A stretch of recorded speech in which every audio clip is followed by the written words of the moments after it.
ahead. Okay. So we'll just go over a few things to make sure we're clear where we are. So, you got to hell.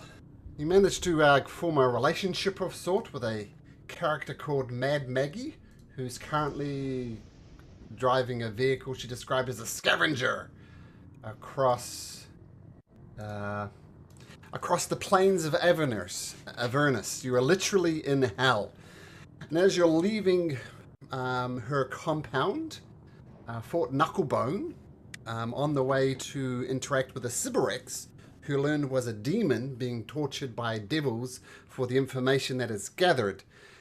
As you left Fort Knucklebone, you were spotted, I guess would be the word, by another of these infernal machines, as it's also rattling along Avernus.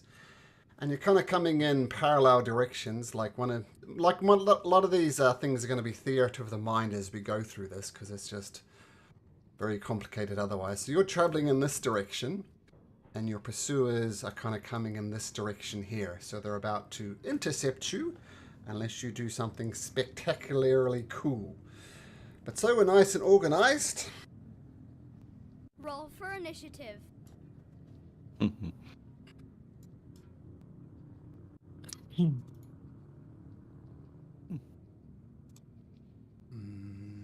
That's with advantage, huh? Great. What did you roll? That's how the rolls are going tonight, huh? That's excellent. Let me get these guys in.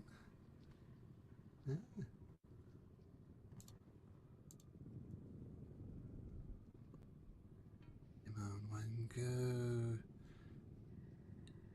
Come on, one go. Those guys on one go.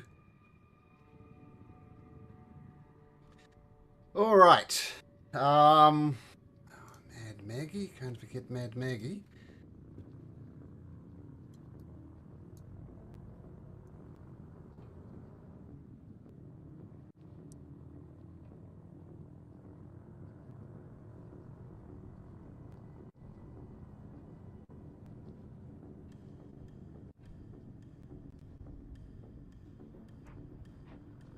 All right, so as you're coming along on this crash course, I believe Xander and Zagnus are operating the...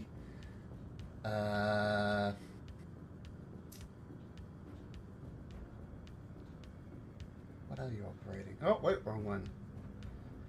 You are operating the wrecking ball, swinging around on top of this. We're going to say that you're about 200 feet apart at the moment, but you're on a collision course. What would you like to do, Xander? 200 feet. Okay. Quick question. I'm not sure how this works. So I have a spell called Silent Sphere, which says I can enclose an object or a creature of larger size or smaller within a range. Okay. Would wheel of the pursuing vehicle considered to be an object that I can enclose and essentially break off the main? Check the range. It says it's 200. Range right? once it gets in, but just technically, I don't know, like if it's... Can you bring up the spell, please? Display. Resilient Sphere encloses a creature of larger size or smaller. Creature is enclosed. Pass through the orange door of the creature that can enter the sphere is immune to all damage. Range 30 feet for one thing. Yeah. That will when be it gets holding when closer. they get in range. Yeah. If it doesn't get that close, you waste the slot, right?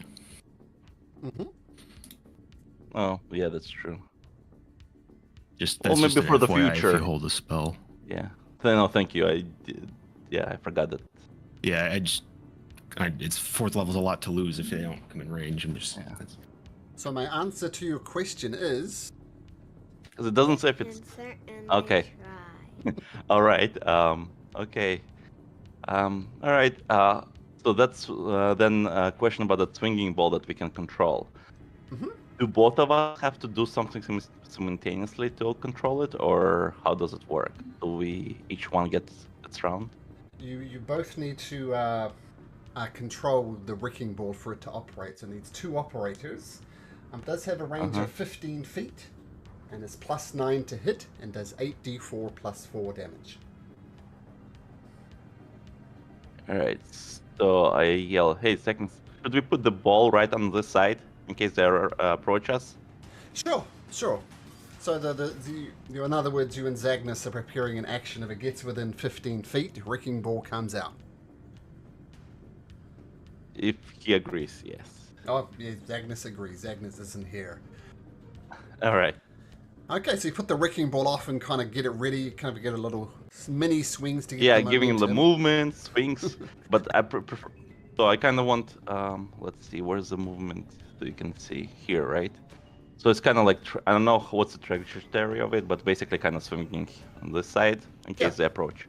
Yeah, if they're going to hit, it's going to be on this side of the vehicle. So Got you're it. swinging Okay. the Yeah, wrecking so that's ball what I'm and doing. getting ready just to boom when they get in range. Yep. Beautiful. Okay, so we'll have you and Zagnus getting ready with that. Magdalena, what you doing? So you're oh, sorry. You were I'm just like navigating with Maggie. navigating. Okay. Just keeping an eye out for like obstacles and whatnot. But I would like to hold a fairy fire if the thing gets within 60 feet. Well, I'll tell you what, you could do that, or we could say that Mad Maggie is doing some repairs and you can take over driving the vehicle. Would you like to drive, Magdalena?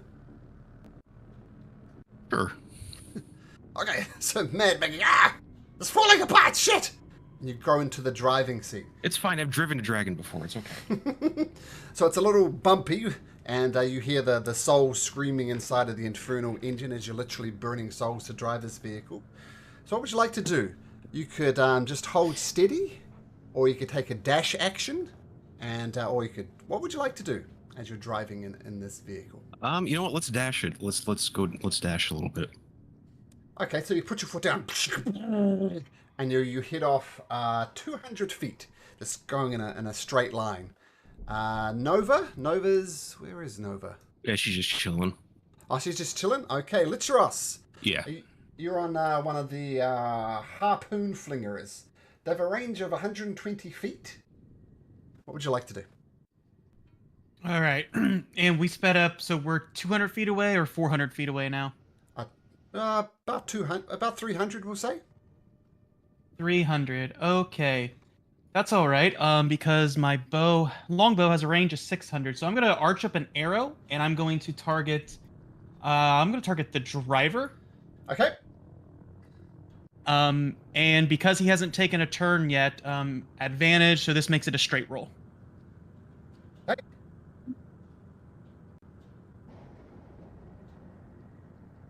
$16. The arrow flies beautiful, and he ducks down into the helm, and it just bounces off, doing no damage. He's got 3/4 Alright. cover, as he's kind of got all this infernal iron around him, so that just bounces off. Not a hit. Okay. For my bonus act, oh no, that's only for this turn. Yeah, that's gonna be the turn then. Okay. So the weird, they've got a very similar. Oh no, they don't. They've got. So what they appear to be doing are these werewolf type creatures on there. They've got a grappling claw, and this looks like they're getting ready to drag you and pull you closer. So that's what they're doing. The were-rats, though, on the motorcycles. How fast can they go? So on there. Oh, I'm gonna have to make this machine. Ah. So it's that coming up a lot closer to you. They're about 100 feet away now. The driver also guns it, so he's about 200 feet catching up. Some say the distance between the two of you, kind of horizontally, is about 100 feet and closing. Now the were-rat, whoops, gets on his motorcycle and kind of coming up beside you. They're about, I'll say, 80 feet away. I said this is very much theatre of the mind, but they're catching up rapidly. Australia, what would you like to do? So since I can't hit them from where I am, is there like a ballista or something I can man? Yeah. There's two harpoons. So if you jump over to this side of the vehicle, then you can absolutely do that. I will point out that you are moving on a fast-moving vehicle, and there's a chance you're going to fall off. All right. We'll risk it for the biscuit. So yes, I will try to maneuver myself onto like a harpoon station. Okay, so explain to me how you're doing it. You just carefully balancing, holding Yeah, on, you're doing a jump, or what are you doing? Yeah, I'm just like I want to use my athletics to basically just like clamber onto just using my raw strength to make sure I don't fall over. I don't fall while we're moving, and just using my grip strength to just head on over there. So no subtlety in this, just absolutely using. No, it's frame. like, yeah, it's subtlety. That's for lazy people, right? You know, no balancing. Okay, so make me an athletics check. Oh, yeah, you don't crawl over. You jump over and land right onto the harpoon right in mid-flight. As you soar, time it perfectly, land, get the harpoon ready. Now the harpoons, they have 10 shots. I don't imagine it'll be terribly relevant now, but because you're on a nice dirty 20, I'll say you get there as your movement, and yeah, you can take a shot if you like. It's got a range of 120 feet. All right. What do I roll? You roll to shoot with it. D20 plus 5.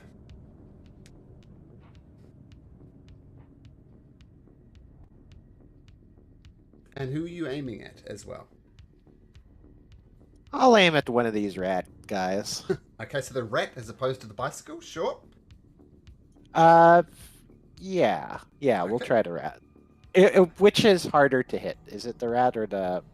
I assume since they're on a bicycle, they're kind of the same difficulty in hitting. Is that correct? Make a perception check. I'll tell you which one you think would be easier to hit. You don't know. Don't know. All right. We'll hit the rat. Okay, well, you can certainly try. 17. That does hit the rat, because I don't think it has any cover from it. Oh, no, it provides half cover. So plus 2, so that's a 15. And 15 does hit. Roll damage, which is... what did I say? 2d8. Just flat 2d8? Just flat 2d8, no modifiers. So the harpoon All goes, boom, gets onto the rat, and he takes it, but he continues kind of on this parallel trajectory to hit you in the not too distant future. Okay, right. that sounds like do I get a second shot or no? Nope, just the one shot. Okay. Okay, the were-rats on the motorcycle, on the scavenger rather. They're going to do the same thing. They're going to take a harpoon, and they're going to try and target the driver, Magdalena.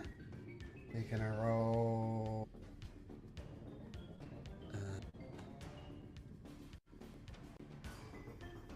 So 17 plus 6 is 23, but you're covered under there, so that'll be a 18 to hit you, Magdalena. Does that hit you? No thanks. Oh, okay, so it just clangs off the cover around you. Mad Maggie continues to tinker on the back of it. And as you're going through, we'll say, Magdalena, since you're driving, can you roll me a D20, please?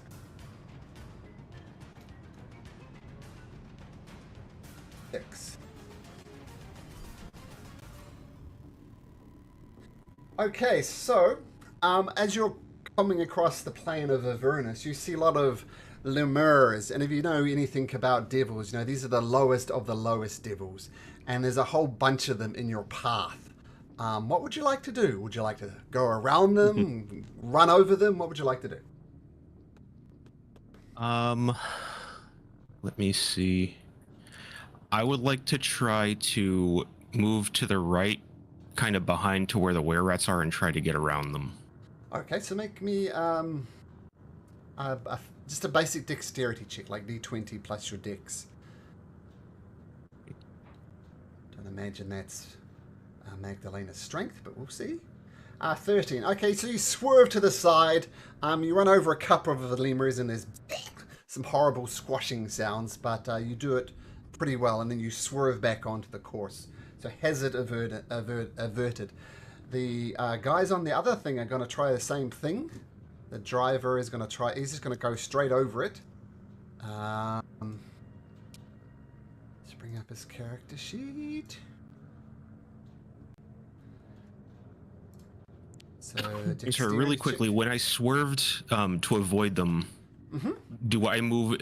Are we directly behind the rats at that point, or closer to them in that way? Sure. So we'll move the Okay. rats. I would like to stay directly behind them if I can. Okay, so you swerve and lose a little bit of speed, and the motorcycles kind of pull ahead of you a little bit.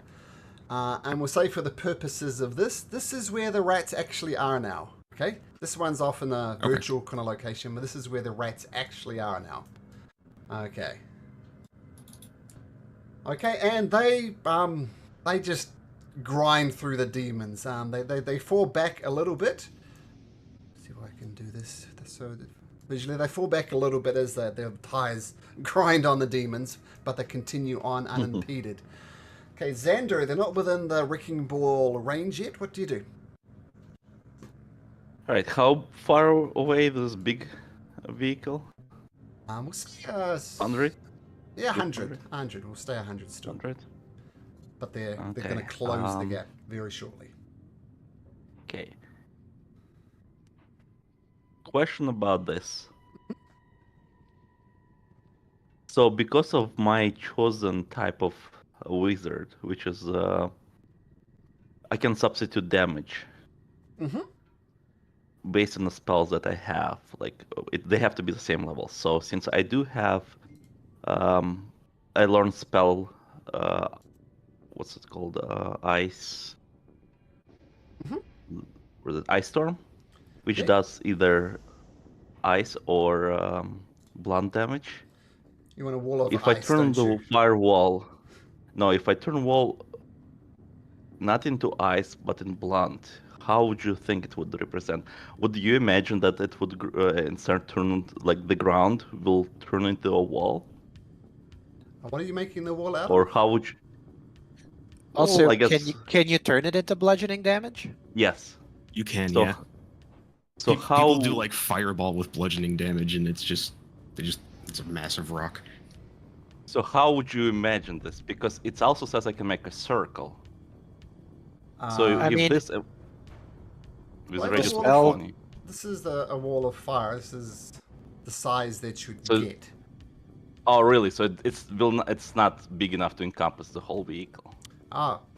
I mean, the other one to scale is Okay. the wall of fire, It's which is like that. Yeah, it's a total of 60 feet. yeah. Okay. Also, spells do what spells do. Okay. I was just imagining like I get a wall of basically a wall around the vehicle, make it smash it and get stuck. But I guess it doesn't work that way.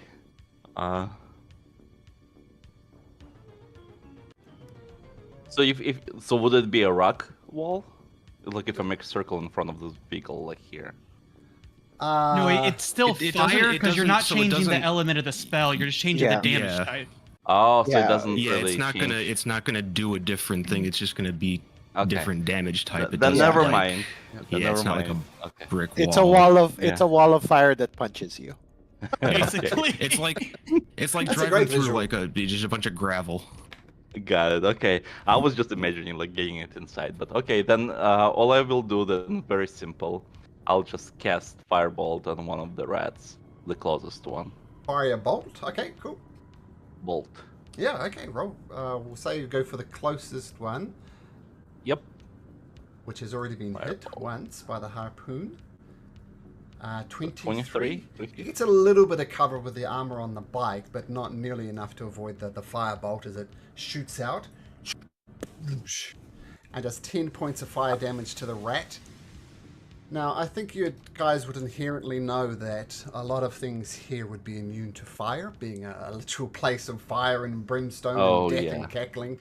But it doesn't appear this were-rat is. So he takes it and screams and gets ready to do something cool. So we'll see. But that hits. All right. And just for the future, I also can ignore. I have a spell sniper feat now, so I can ignore half and quarter of covers. Oh, okay, cool. Just as a heads up.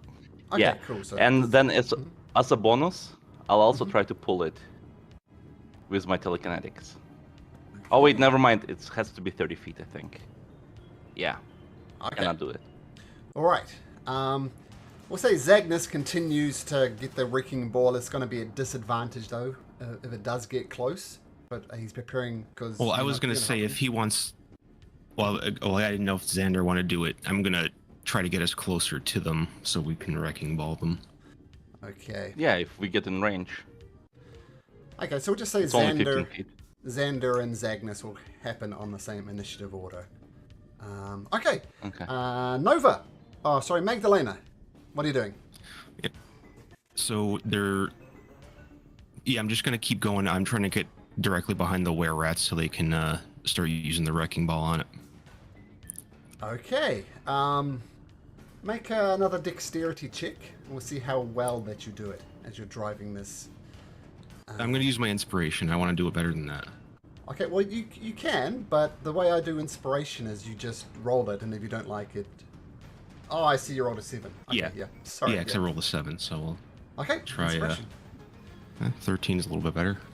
Okay, it's a little bit bumpy, but you do, let's say, pull up beside the rats like this as you gun it and pull up beside them. And that'll fire off Zagnus's attempt at the wrecking ball. So we'll have Xander roll it. And for the wrecking ball... you roll a d20 plus 9, and d20 plus 9 twice to mimic the disadvantage. Roll d20 plus 9. Yep. And do it twice. So that's an 18. And a 23. So that's an 18. And who are they targeting? Oh, the rat. Oh, the rat. Yeah. Okay, so that's an 18 on the rat. And he's got cover. That's absolutely going to hit. So roll 8d4 plus 4. 8d4 plus 4. Mm-hmm. 25. 25. And are you aiming for the rat or the bike? I guess bike would... Huh? No, go ahead. Sir. I would say it's just swinging, so I mean we could probably aim for a bike since it's larger than a rat. Okay. Okay, so you swing the wrecking ball. It does hit the bike. The bike has got a little bit of armor on it. So it's got a damage threshold, so that 25 isn't a 20. It's 25 reduces to 20 due to the armor. But that still does a bunch of damage to it. And so much so that the rat starts losing control. And it's going to have a mishap.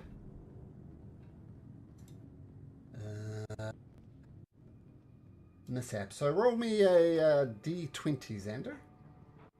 Okay. 8. 8. Roll again. That doesn't make sense for this motorcycle. Doesn't Alright. have what you target. It's roll again. 15. 15. Okay, so what happens is that the wrecking ball comes and does a massive amount of damage to the armor, so much so that the armor is completely ripped off.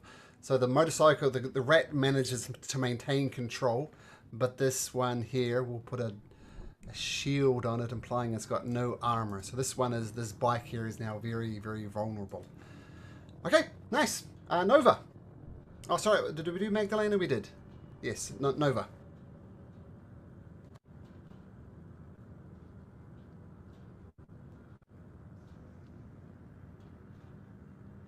Sorry, I was muted. Is there like a window she can get her breath weapon out on one of these rats? Yeah, she can poke her little snout through. Absolutely, go for it. Yeah, let's go. Let me roll. Where are you? There you are. Oh, nice. All right, not bad. Okay, so the rat. We'll go for the one that's. I'm just going for this one right here. Okay. So the rat will try and dodge out the way with a dexterity, just a straight dexterity check. And he rolls an 11. So. Nice. So, yeah, it's got no chance. So the lightning bolt just shoots out, completely obliterates the rat, and just tumbles off in a bloody heap. And we'll say for effects, it runs underneath your demon grinder, gets caught up in the treadmills here. And there's a red streak here, mostly red streak with bits of motorbike encircled inside of it. Nice. So Nova, good job, girl. Okay, and I'm saying because Nova and Magdalena are on the inside, all the rest of 4 of you are on the outside, though. So if something happens, we'll just take that into account. Litros. Okay. What is the ballista's stats one more time? I'm sorry. That's right. So the harpoon's technically D20 plus 5, range of 120s. Okay. So I'll say these guys are in Gotcha. range. You can target anything you like over here. So, question: does that mean my fighting style will give me an extra +2, so it's going to be +7? Because it's a ranged weapon. Oh, sure. I'll say because this is very much in Litros's wheelhouse, you can get a +2, sure. Okay, let's do that, and we're going to go ahead and steady aim for advantage, because steady aim just says your next attack roll. It doesn't say a specific weapon.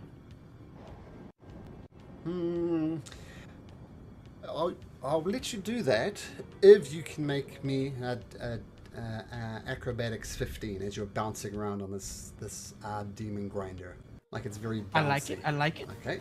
Oh, just scrapes through. Oh, nice. And so that'll be the rule going forward. If you want to do steady aim, you have to like concentrate. It's a Makes very, sense. very, Makes very sense. bouncy machine. But yeah, you absolutely. So +7 at advantage. I want to target the front wheel, specifically trying to fire this harpoon in there to make the wheel like a crowbar going through a bike wheel to make it topple over. Yeah, there's that classic gif of a guy throwing a stick in the spokes of a bicycle, like a pedal bicycle. Basically. Just flips over. We'll see how it goes. Basically. +7 to this, so dirty 20. And Oh wait, you're- advantage. I'm sorry, one more. +7, dirty 20. Dirty 20. Okay. Okay, roll damage. That hits. All right. Was that 4d8 you said? No, I said 2d8. 2d8. 2d8. Okay. Not bad. Question. Do I get sneak on this because I had advantage? No sneaking on harpoon. Yeah, that's Okay, not okay. that's not a finesse weapon. That's true. That is true. There's nothing finesseful about a harpoon. For that reason, you're running on a very rattly thing, and yeah, but Fair enough. so it hits. Most of it is taken up by its armor, though, and effectively you do 1 point of damage to the machine. Not nearly enough for it to start grinding to a halt. Dang. Okay, that's the turn. Okay. I'm about to do something very dumb or Good. very amazing. One of the two. Nice. Go do it. On my turn, Yeah, I'm trying to think of something cool I can do, because I like doing cool things too.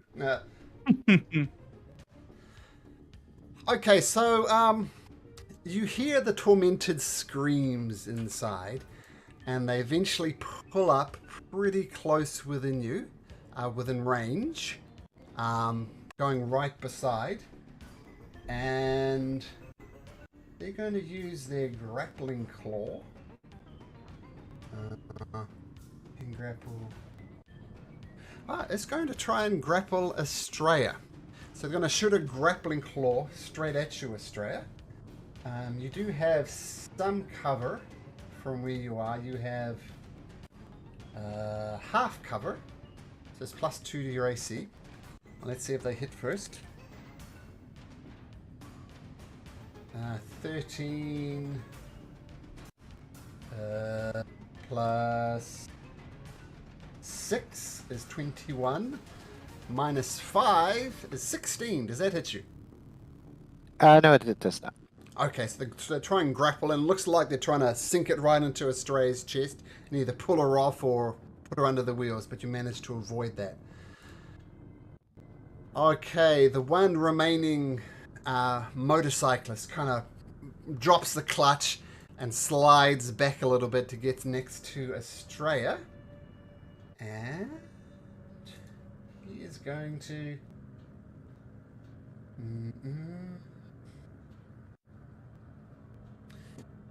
He is going to, let's see.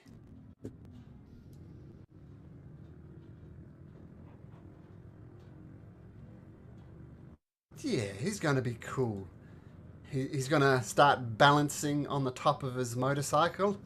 And he says, yeah, all right, this demon grinder is mine. And he's going to do an athletics check. Well, he's going to do a athletics check opposed by Estrella's strength. Sorry, he's going to do a dexterity check. I'll tell you what he rolls. Ooh, he rolls a dirty 20. So, let's see if you can stop him getting on Estrella. Roll an athletics check. Athletics? Yep. Yeah, that's fine. I was wondering if I should use... No, I'll yeah. Get over here. He gets over there. The motorcycle just gets fallen out.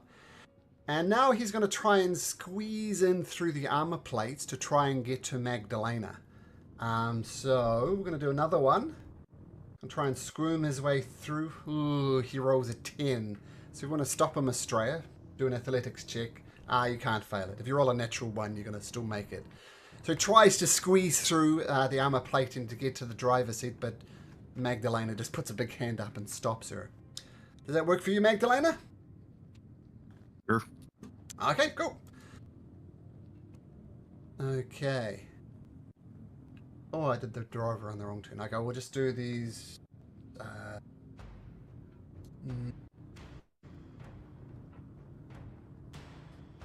So... They're going to see Estrella there. They're going to fire a harpoon at her. Plus 5, 22. Minus 2, 20, because you're covered. Does a 20 hit? Yep, that hits. Okay, so you take... Yeah, there we go. You take 7. That's a terrible roll, but you take 7 points of damage as the harpoon goes into your chest. Okay, Estrella hit by the harpoon. A rat on board. What do you do? All right, so I am going to bonus action rage, Okay, cool. and then I will use one of my attack opportunities to grapple this rat. Okay, it'll try. So And... athletics at advantage. There was a 16. Okay, he is grappled. You got him. All right, and then I will just gently push him in front of the wheel. Nice. So we probably drop him there, right? So you move up a little bit. Yep, drop him exactly. there. And then just So Yeah, another streak once again of rat. And then this is 25 feet to jump to here. I am raging. Is it possible for me to get like a running jump onto the other platform? Yes, but it's going to take an acrobatics check again. So you'd have to Not back up. athletics? To Can I do athletics as sheer like physical? Just like I'm just gonna Rough Rider it to It's the like other American side. Gladiators back in the Yeah, day. yeah, basically. Sure. Just call me Nitro. Okay, so you Or like Glacier. So you're moving back on the demon grain, almost cutting your legs as you're going over the very sharp metal. So make an athletics check at advantage to make sure you can actually do this. A 19, that would be good enough. All right, So so that's I a am now range up. on the other. It'd be 25. Which is your strength at the moment? Yeah, 25. Oh, So from cool. here to here, that's all right. And then I still have another. I still have another attack action, which I will then use to grapple this. Which I will grapple this guy. Okay. 20? His, 20. Well, I was going to say he's kind of undercover a little bit, so it's hard to get his hands on him. So I'm going to give him +5 to his roll. And you rolled a dirty 20. He rolls 21. So you try and push him off, and he doesn't. And he turns around and says, "You want to play that game, do you? You'll be under the wheel Yes. next." Yes, it is my favorite game. All right, I am now here, and they are not surrounding me. I am surrounding them. That is my turn. You're not trapped in the room with me. I'm trapped in with you. All right, perfect. Okay. The two were-rats operating the grappling gun, they retrieve it back, and they kind of reload it, and they're going to take a shot at Xander with this grappling gun, with a grappling claw. So this is a... Now, with you being on the harpoon, you get... yeah, that'll be a natural 20, so I won't worry about that. So first of all, you take no damage at all, Xander, but the grappling hook kind of wraps around you.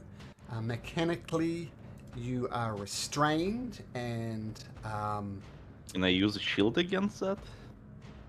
oh, it's a natural 20, so that would be a total of a dirty 30, as it were. Also, if it's an attack roll, it's an automatic hit. It was a natural 20, yeah, plus 30, so even if we didn't take that into account, the shield would work. Okay, so this grappling hook bumps into your check. I'll just move everything forward. And Xander, you get thrown off and are being dragged behind their machine like that. How far is the machine? What's that, sorry? How far is it from me? Okay, we'll talk on my turn. I'll ask Okay, on my no, turn. you're exactly that far. So Okay, you fine. get hit by the grappling hook. They pulled you a little bit, and now you're being dragged behind Indiana Jones style. Okay. Mechanically grappled Okay. and restrained. And as you're being bunted along the side there, I don't know how Indiana Jones survived it, but you take 46 worth of damage. So 16 points of damage as you're dragged along behind this machine. Okay, Mad Maggie continues to keep the machine running. While you're back there, why don't you roll a d20 for me as we see what comes up in this hellish landscape.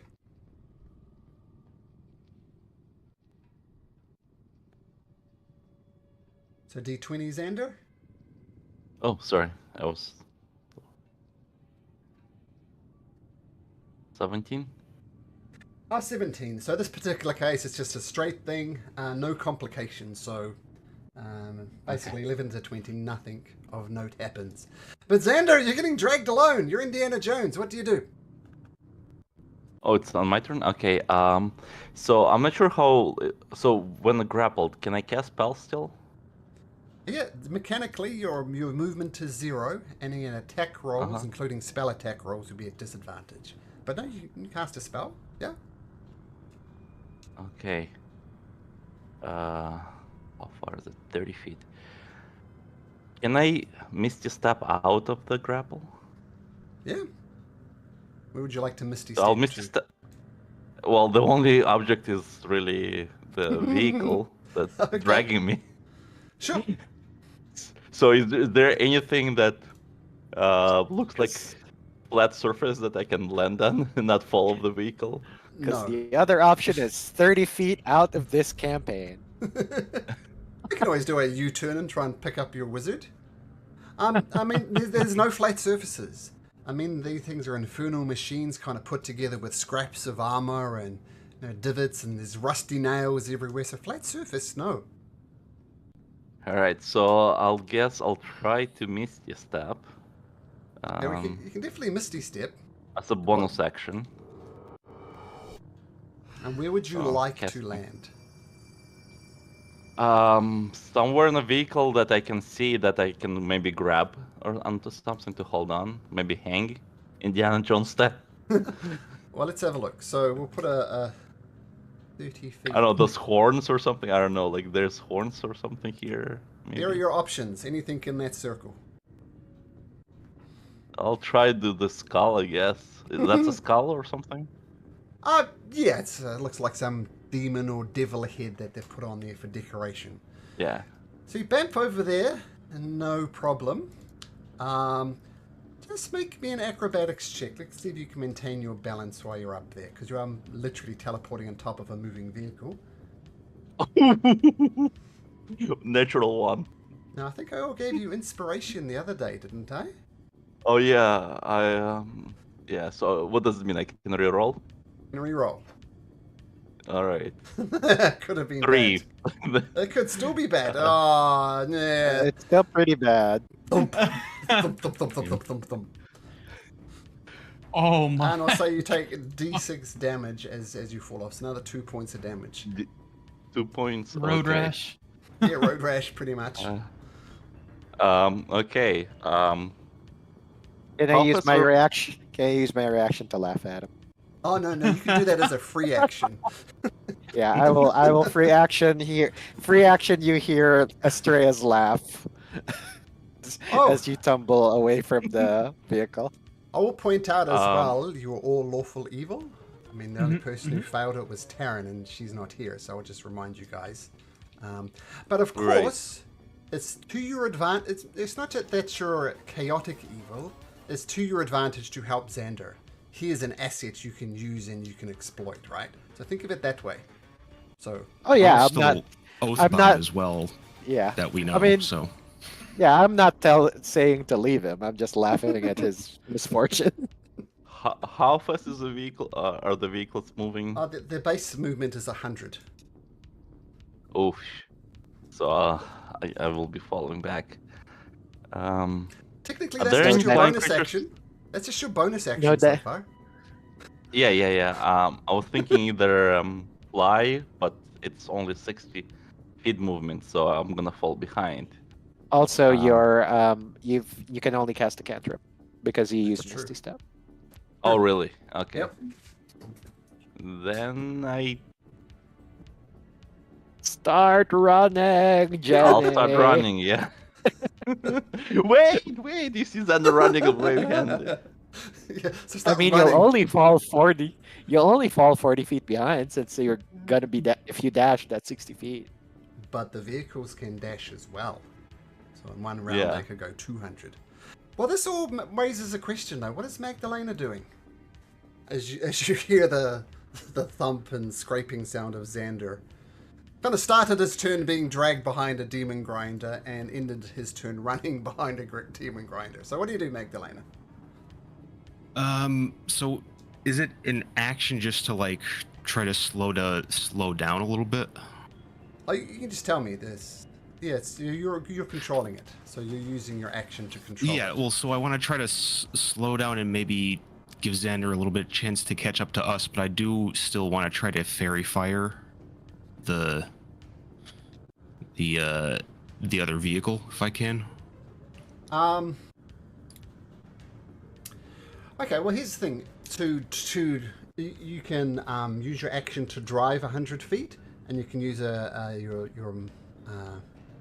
your movement to move. So you can do double movement. So you can move 100 feet and cast a spell.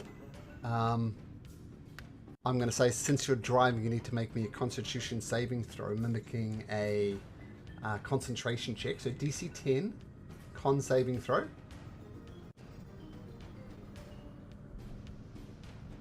Okay, no problem. So you can cast Fury Fire, and you're slowing down. You can move up to 100. How fast do you move? Let's just we're at if we're at 100 now, let's go down to like 65, 70. 70 feet per second. Okay, that's close enough. Okay, and you're casting Fury Fire? Okay, what's the save? Yeah, let me get a it is, I believe, 6. Where is it? Oh, it's level 1, that's why. Why doesn't it have it on there? It's 15. 15. Or, I'm sorry, 16 DC. Okay, let's start with Estrella. Estrella, and make me a dexterity save, was it? Dexterity save? And because of your danger sense, I think you'd have this at advantage, but you make it anyway. Okay, let's do the 2 rats on board. Dexterity saving throw. Boom, boom. 18 and a 16. So both of the brats fail. Succeed, rather. And the werebores, dexterity saving throws. 1. No. Yes. No. So we'll say, and we'll do the machine in a second. What color do they get Fury Fired? We'll do like an orange.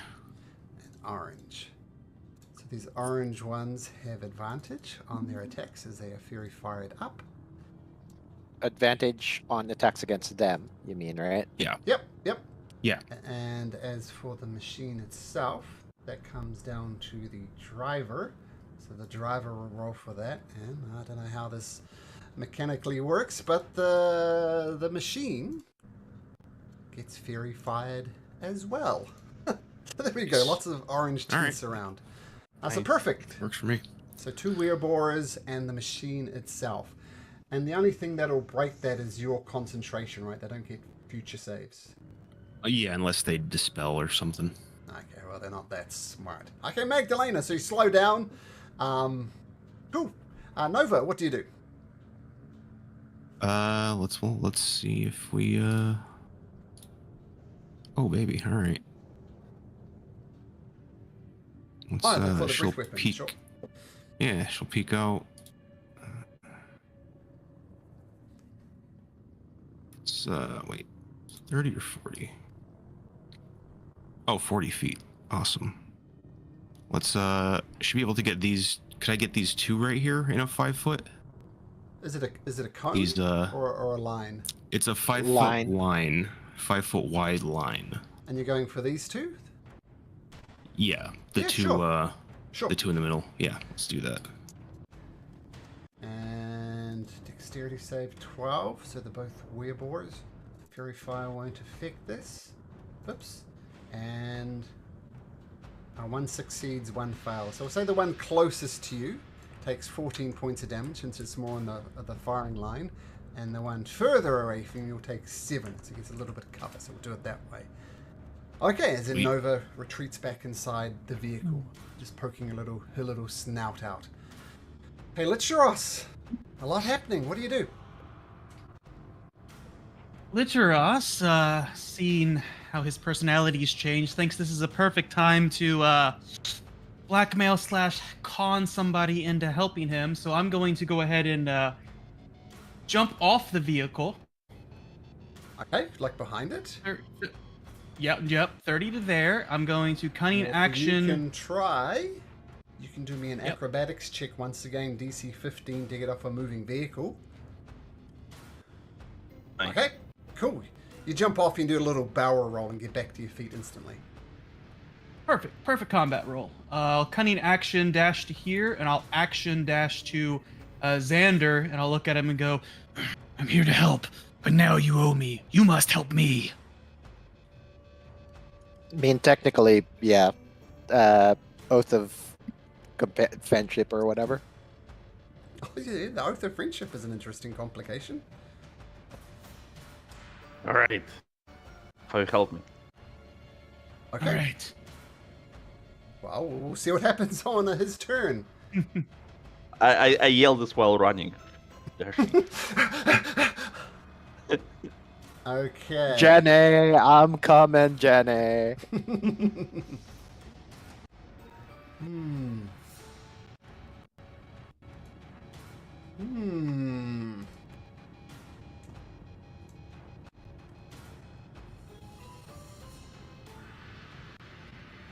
The scavenger, this glowing vehicle, turns on the brakes, does a 180 maneuver, maybe. Driver needs to make a dex check. There's my rear board, there it is, dex check.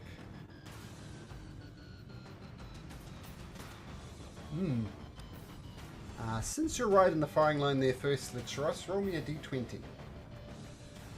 Sure thing. Sixer. 6. Okay, as he's turning it around, he kind of goes to gun the engine, and you hear a and you see smoke pouring out of his engine. Technically, what he's done is a furnace rupture, meaning he's going to go slightly less fast. Yeah, muffler backfired. But he turns around and heads straight for you.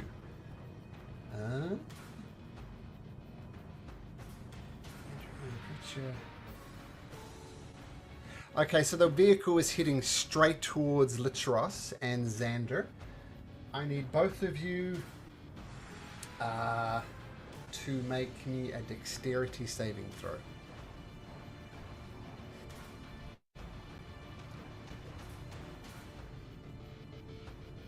(15, 16), that's both good enough.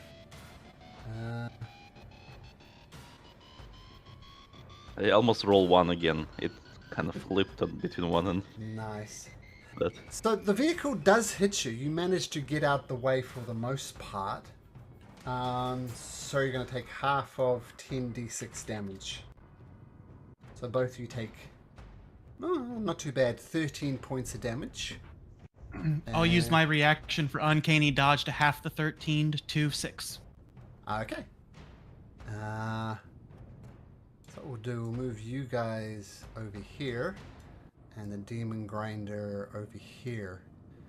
But you're not right beside. Once again, this is very much theatre of the mind. So your vehicle is much past Litros and Xander, and I think with the 15 and 16, you dodge out the one. You both do a nice little barrel roll, and you're back in position. Okay, Estrella, you've gone along for the ride. What do you do? Oh, wait a minute. No, I forgot. The weirboar next to you, I skipped over him. He grins and says, "You're going to try and throw me under the wheel, huh? Let's see if you like it." And he's going to try and throw you off. So first, an athletics check. I'll tell you what you need to roll. He rolls not a 28. So he tries to grab you, and you just hang on, Estrella. Okay, Estrella. Yeah. So let's do that again. Okay. Athletics check to grapple this guy. Okay, dirty 20. Do this at advantage, of course, because you're raging. Oh, that's... So in the event when it's tied on ability scores, nothing changes. So you're both trying to jostle for position, but nothing technically happens. Yep, meets beats. Okay, so let's try it again. Another dirty 20. Ah! 30. Get out of my vehicle, and then I just like make sure that he gets crushed by the wheels. Okay. He's gonna. Well, you were at the front of the vehicle, weren't you? You're over here because I flipped the vehicle around. So you're gonna throw him off to the side here. Yeah, right in front of the wheel, basically. Okay. So the vehicle goes bump, bump, as both wheels hit it. He's not going to auto die, unlike the were-rats. He's got a bit more beef to him. But I will say he takes 66 with the wheels. We'll say 10d6 damage. So he takes 36 points of damage and kind of gets spat out the other side. Not terribly far away from your friends, but he's definitely off now. Okay, nice. So I still have movement, right? So that was my 2 attack actions. And then what is the positioning of these people? Like this one is like, are they like inside the vehicle or like outside, sort of like? I'll make it a bit clearer. They're both they're right next to each other, we'll say there. And they are manning the grappling gun, which was the thing that got Xander off. So these two are outside. The one with the red dot is driving, so you need to do something to get him, and this guy's on the outside. All right, so I'm going to use my movement to go into the vehicle to get to the driver. Okay. Okay, you can certainly try.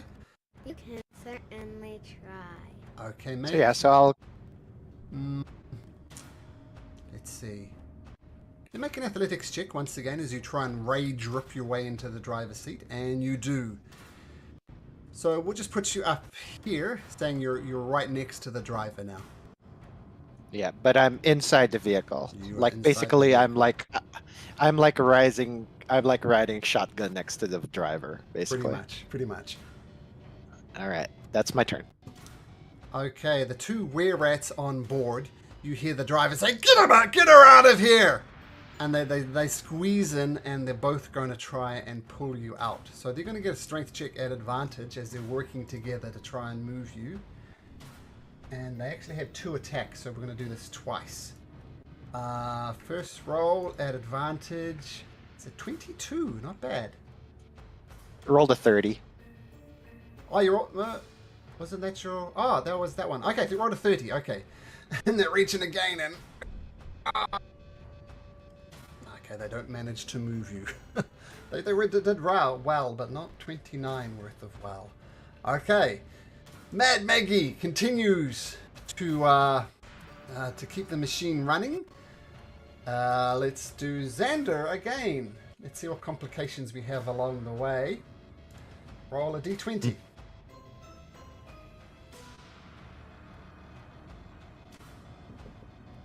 10. 10 is not.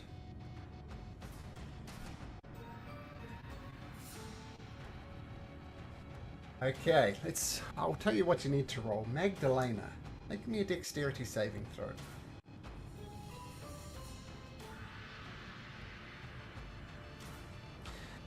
Okay. So what happens? There's a massive pothole in the center of Avernus here, and you didn't quite see it coming in time. You managed to hit it just right, and the vehicle actually does a flip, like ass over key tittle, and you flip around and you land perfectly back on your feet. Actually, there's very few people actually on here. See, I got this. It's just me and Zagnus right now. Shit. Well, Zagnus might have a chance of being thrown off. Let's just throw a T20 and see if it's close. 9. I'll say, yeah, he manages to hold on to the top there. He kind of goes swinging. He holds on to the wrecking ball and goes swinging around and around and around like a game of tetherball. But he eventually lands back on his feet. Okay, this other vehicle, the driver needs to also make a dexterity saving throw as he's looking to hit this pothole. And he makes it as well. Now everybody is technically inside the vehicle now except for this wereball. So the wereball will make a dexterity saving throw to try and stay on. And he doesn't. So there's a pothole in either direction. We'll just say that. So he hits a pothole, a different pothole. This guy comes tumbling off, doesn't manage to hold on, and he rolls 6. 6d6. He takes 17 points of damage as he falls off. Okay, that was the complication. Now, Xander, you are up. So does the vehicle start slowing down then? And how far are we from it? You're, we'll say, 100 feet away from your buddies, because you slowed down a little bit, and let's say you're 100 feet away from both vehicles. No, you're exactly how far you are. So, the bottom half of the map, like this, and where the werebores are and all that, is all exactly in the right position. But these people are a good 100 feet away from you. Okay, so this right behind the vehicle, I basically will try to run towards the vehicle, not dash, just run. Okay. So let's say, I don't know how far you want me to move. Well, I can move 30 feet. Yeah, perfect. Okay. And then I will just... Let's see, I'll just firebolt this guy. Okay.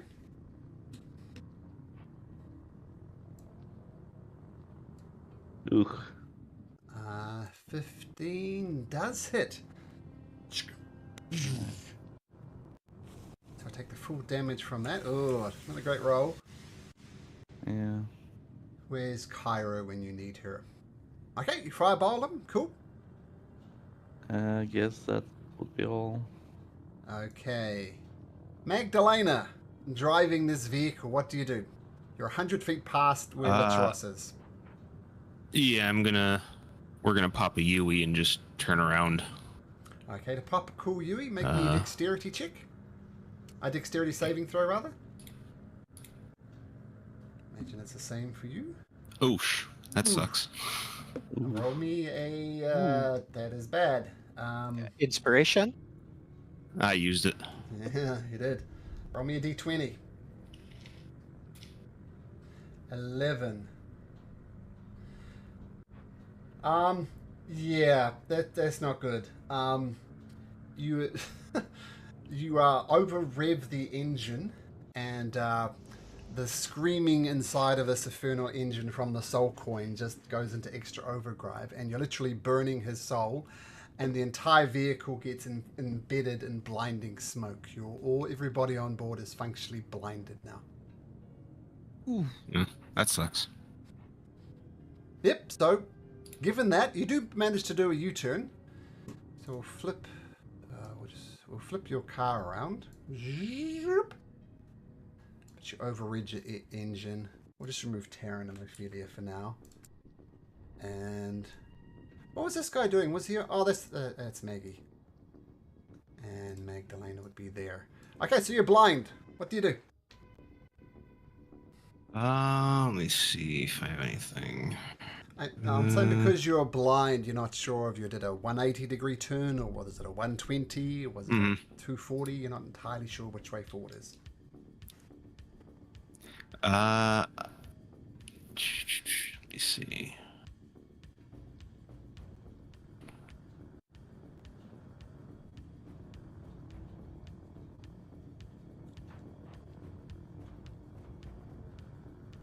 I can't do tremors. No, that's not gonna work. I guess I'll just try to come to a stop. Okay, so you just put on the brakes. Try to get the smoke to clear. Where you're going? I'll tell Nova to like flap her wings and try to fan the smoke away. Okay, so we'll say when it comes at the start of your next turn, that's when the blinding thing will end. And I'll say just randomly, just for argument's sake, you end up at that angle there. So not quite facing forward. Okay, Nova. Nova's going to flap her wings. I'll roll a d6 anyway, just to see if she gets her breath weapon back. Just so we know. Okay, she's just flapping, trying to get this thing off. Okay, Latros, on the ground. She's pouring out of this guy. This thing looks a lot like it's going to rev and try and run you over again. What do you do? Yep. I'm gonna yell to Xander and be like, "I told you, I'll protect you. Stay near me." And then we'll unleash an arrow at the guy that's fairy fired. Go up. And then if this hits, we're going to make it a shadow arrow if that hits. That does it. Yeah, 24 hits for sure. It's got no cover. All out right, here, so obviously. I need a wisdom saving throw from him. Wisdom. DC is 13. He rolls a 16, so he passes. Okay. All right, so he still takes the full damage, but he is not blinded. So Okay. yeah. All right. This damage with sneak plus another 2d6 for these, and this extra 2d6 is psychic. So 25 magical piercing and 4 psychic. Okay, so 29, is that right? 29, yes. Okay, so the arrow hits him, he recoils back. Yep, damage. That's magical, right? That's all magical damage? Yes, that is. It's all magical piercing, and then 4 psychic if he's resistant to psychic at all. No, it's not resistant to psychic. Okay, let's trust. Cool. Let's go ahead and action surge, and we'll take another shot at advantage at the same guy, but no sneak. There's no sneak attack. Cool. And we're gonna make this another psychic arrow. My final. Okay. So another wisdom save from him. Another wisdom save. 3. Okay, so he is now. He can't see anything other than 5 feet until the start of my next turn. Okay, so. And then let's get the damage here. So he is. Unless he's 5 feet. Ignore the sneak. It didn't give me an extra D8, so I'll do that. Oh, and then I get 4d6 because of the crit. Okay, so that's his vision range right there. Okay. 13 plus 10, 23 total damage on this hit. Got it. There's the arrow. That is the into him. turn. Okay, nice turn.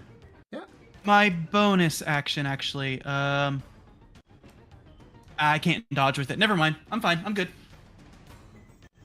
Hey. Oh, actually, I took the guy. Let me just change something. Actually, the driver fell off, which wasn't him. Okay, cool. Okay, so the driver is going to pull a Yui. Let's see. Does it well enough not to cause any complications, as Magdalena's right in his face. Blow a tire. Now I'm gonna. The problem is some of his allies are in the way, so he's gonna kind of swing around this way and get at an angle where he'll try and get both of you two. So once again, I need both of you two to make me a dexterity saving throw. Xander and Litteros. Litteros, you're good. Xander, you are not. So we said there was 100. So 10d6 damage. Xander. 43. And 21. Can you uncanny dodge that, Litteros? Uncanny dodge for 10. 10. Oh, Xander, not good. Okay. So once again, we'll move all you guys. Oops. All guys, all you people back here. Whoops. I need to take you with me. You were there. And this thing shoots over here. And we'll say it, because of the angles involved, it kind of ends up, there's 100 feet between Litteros and the other machine, and this this is accurate as per the map. It's right up beside your demon grinder. Okay, and by the way, if someone was manning the demon grinder and you run over somebody, it does an extra 66 damage. So a lot of damage if you hit with a grinder, but you did it. Now the two werebores. So that was the driver. Now these two over here on the same turn. One of them is going to come up to you, Xander, because that's what it does. It comes up to you, roars. Can it see me? Oh, actually, This one cannot see me. Well, I'll say what we'll do. We'll get it to make a perception check to see if it can hear you, and we'll roll this like this. Yeah. So it manages to seek you out. It will be at disadvantage, though. We'll say, but it is still want to try and get out this massive maul, Australia style, and try and crush your skull with it at disadvantage. Rolls a 9, so it misses with that, and that's its turn. So it tries to hit you with this maul, but he's blinded. He doesn't get anywhere.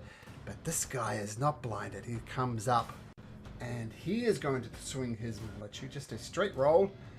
Rolls a 10. So hanging on, I see your 2 hit points there. They both swing and they both miss. Australia, this is perhaps the moment you were waiting for. All right. Let's start swinging. All right. attacking the Reckless. driver? Oh no. Huh? You can. Well, can I just throw him off then? No, because he's inside. Can't. Yeah, that's what I figured. So I'm just gonna kill him instead. Oh, okay. All right. Swing at this guy. Reckless. Great weapon master.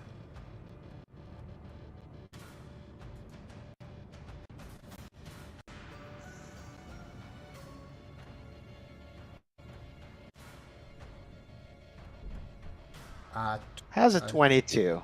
22 hits.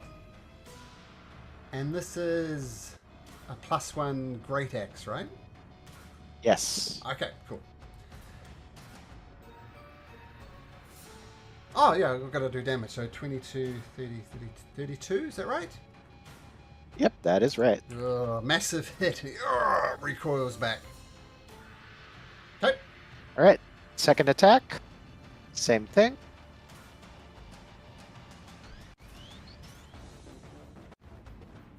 A 14. This Wow. 14. A 14 does not hit. It's hard to get the angle inside of this machine. All right. Can I use inspiration to reroll? Yeah. But just reroll 1 dice, though. Just 1 dice. So just roll it again and Okay. we'll take the first, whatever the first number is. Yeah. Yep.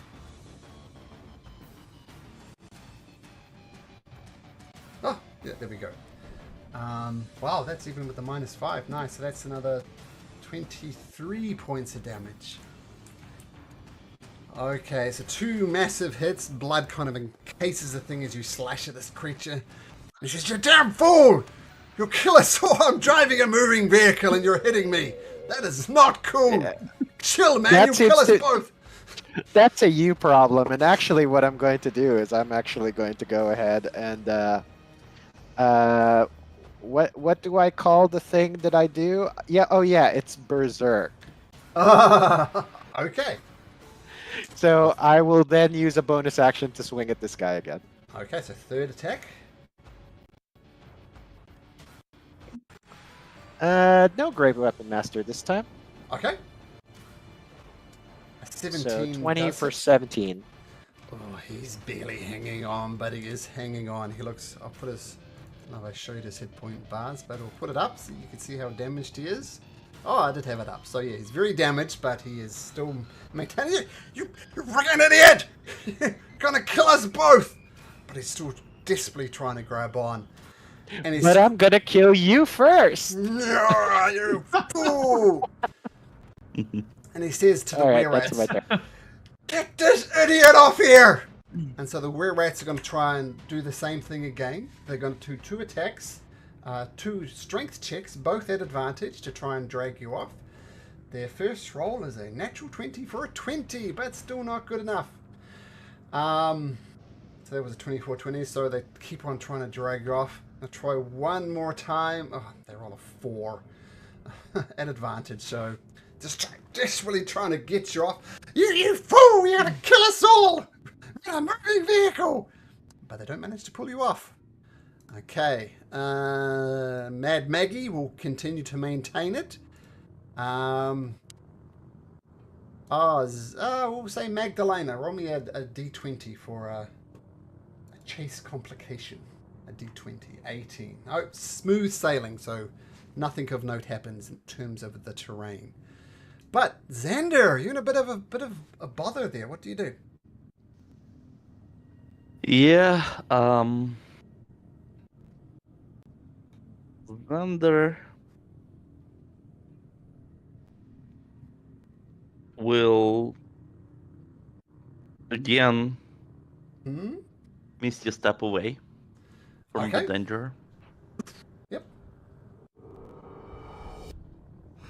So Misty back step to his body. Misty step to under the wheel. Wait, it's going other way. It's moving away from you now because it just literally ran you over, which is why you're in this mess. Yeah.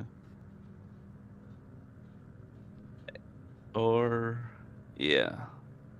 The vehicle's quite a distance away from you as well, like 130 odd feet. Yeah, if you manage to spell sniper the driver. But the driver's inside. You ignore 3/4 cover, right? Yeah. Yeah, he's 130 feet away, so that's within range. You could technically distance. Sniper him. Yeah. But first I'll misty step. I'll try to make sure I'm safe. So I'll basically misty step here. I think you're in hell on 2 hit points. How safe could you be? Yeah. Yeah. So you will once again do your kill stealing ways. Oh no, you're not going to hit the driver. Okay. Well, Xander, up to you. What do you do? Oh, I'll go for a driver. Okay.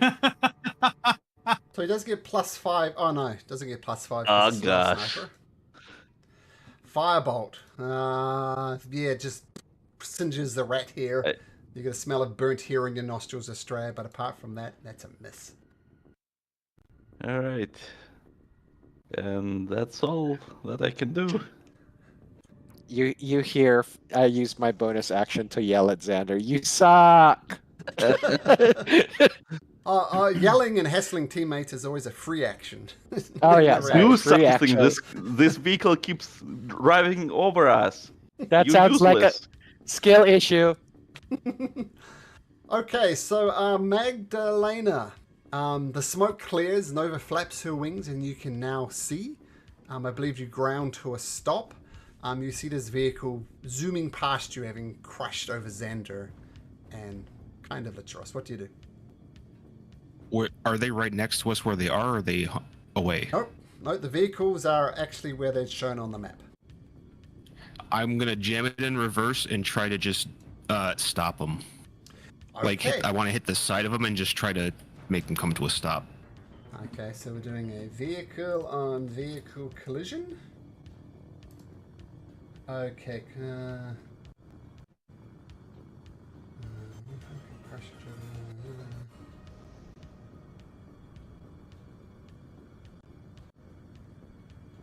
Okay, or actually, can I ask, instead of doing that, can I ask Zagnus to try to get a hold of them with a claw? They don't have a claw. He has a wrecking ball, and I'm forgetting to do it. Oh, okay. But I'm going to say he gets a wrecking ball reaction. We'll do a wrecking ball attack right now, in fact. Because he was happening on Xander's turn. But if we could just kind of knock him off balance or something. Okay, so wrecking ball, +9. Oh, we'll take the first one, 25 has a 20. It's going to go for the vehicle itself. And he's going to take the first one. Ooh, 44 points of damage. Okay, so we'll say that happens first. The vehicle takes 34 points of damage because it can take some of its armor takes it. But that is going to call a vehicle mishap. Roll me a d20, Magdalena. A 5.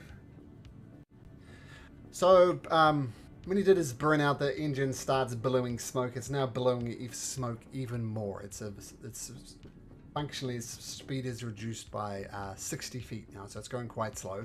So Zagnus gets a wrecking ball right into the engine. And you're going to reverse into it? I don't want to like try to like ram him, but I just want to get try to make him stop, basically. Okay. Well, first of all, he gets a dexterity save. I'm going to say since Magdalena is basically trying to kill him, he's going to make a dexterity save at disadvantage to try and avoid the ram, and he fails, so he rolls a 9.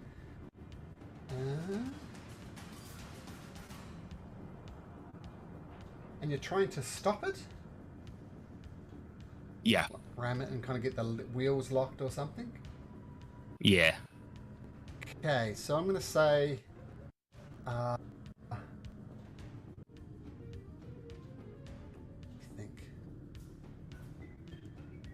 we're going to do, let's see, 10d6 worth of damage to the vehicle.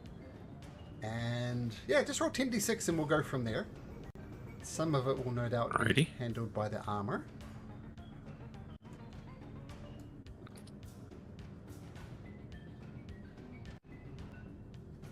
$34, so it's going to take 24 points of damage.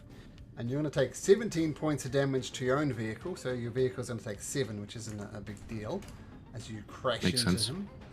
And that is going to cause a mishap. We'll see what happens. So roll another D20, Magdalena. Ooh. Oh, shit. Okay. So, Does the car explode? no.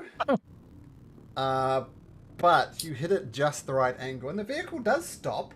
That's the good news, but the bad news is it literally flips over. It is upside down on its back.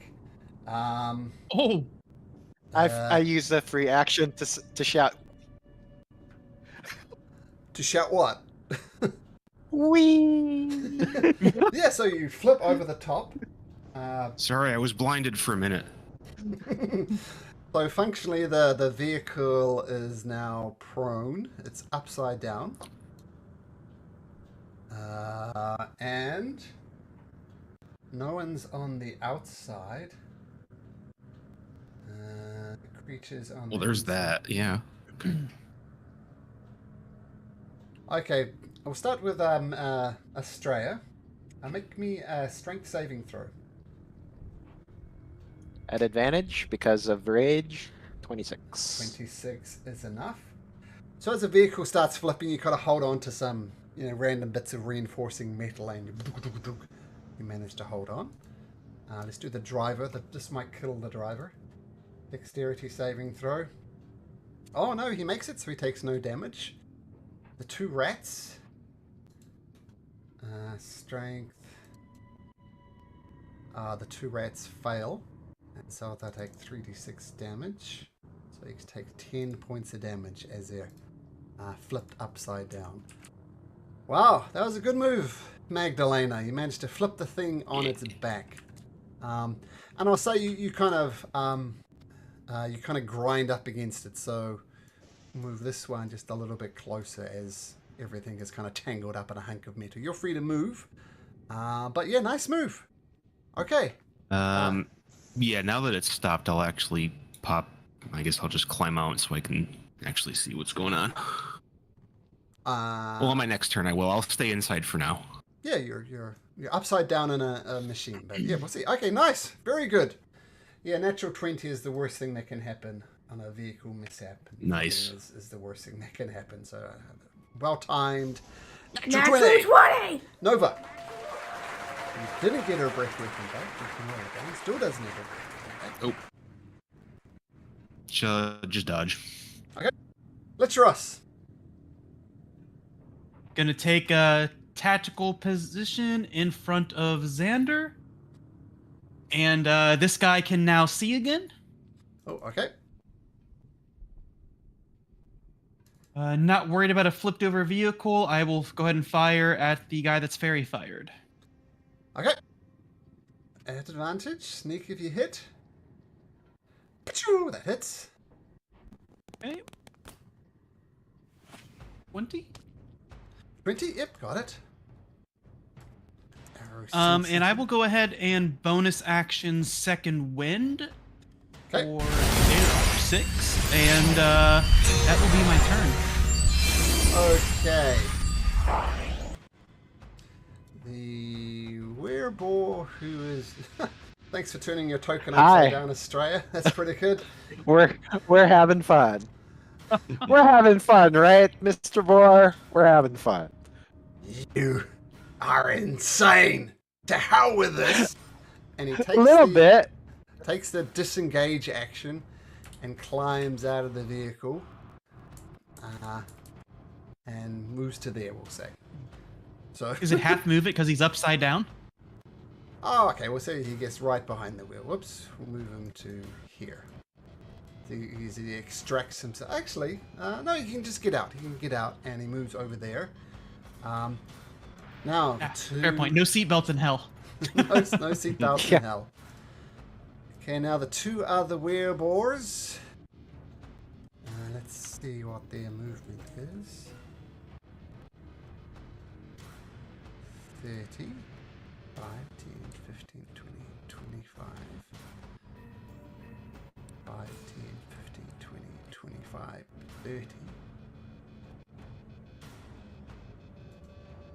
You ugly demons, pick on a wizard, pick on somebody your own size. We'll take the easy kill if it's all the same to you. And they take them all. The first one takes them all. I'm going to try and crush Xander's head with it. Boom! Oh, a 12. I assume that's going to miss. And the other one's going to try and tusk you. Rolling a 24. Ooh. 5, 7, 5. Yeah, it still will not work, so that hits. Okay, so 9 slashing damage, which I assume will take you out. Yep. And I need you to make me a Constitution saving throw. Savings throw. Only 4. Well, the good news is you avoid wearable lycanthropy, so that's good. So I'm sorry, what? My headphones are failing. it's a hard word to say. Werebore lycanthropy. Like, you know, when you get bit by a werewolf, you turn into a wolf. This is the same, but you'd be turned into a boar. But you avoided that. So that's good news. But you do fall prone. Yeah. A lot of blood everywhere. He's literally been run over by a car twice. Okay, Estrella. You are in the car, kind of upside down. What do you do? All right. Reckless swing at this rat. Sure.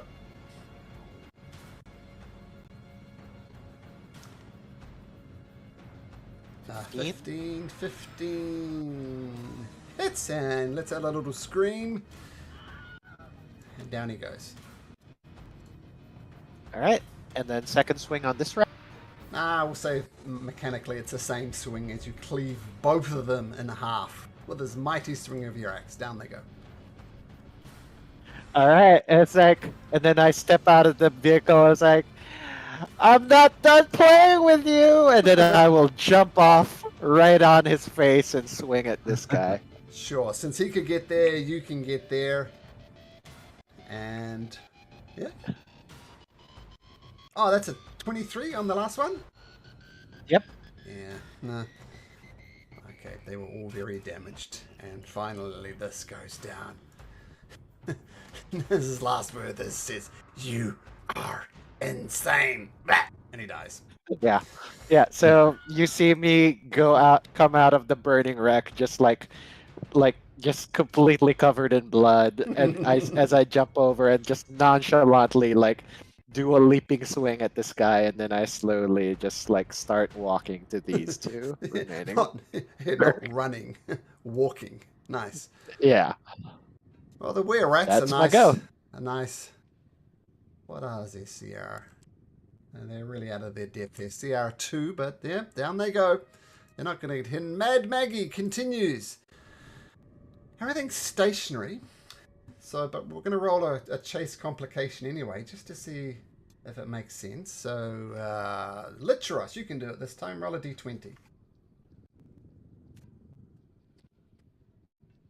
7. 7.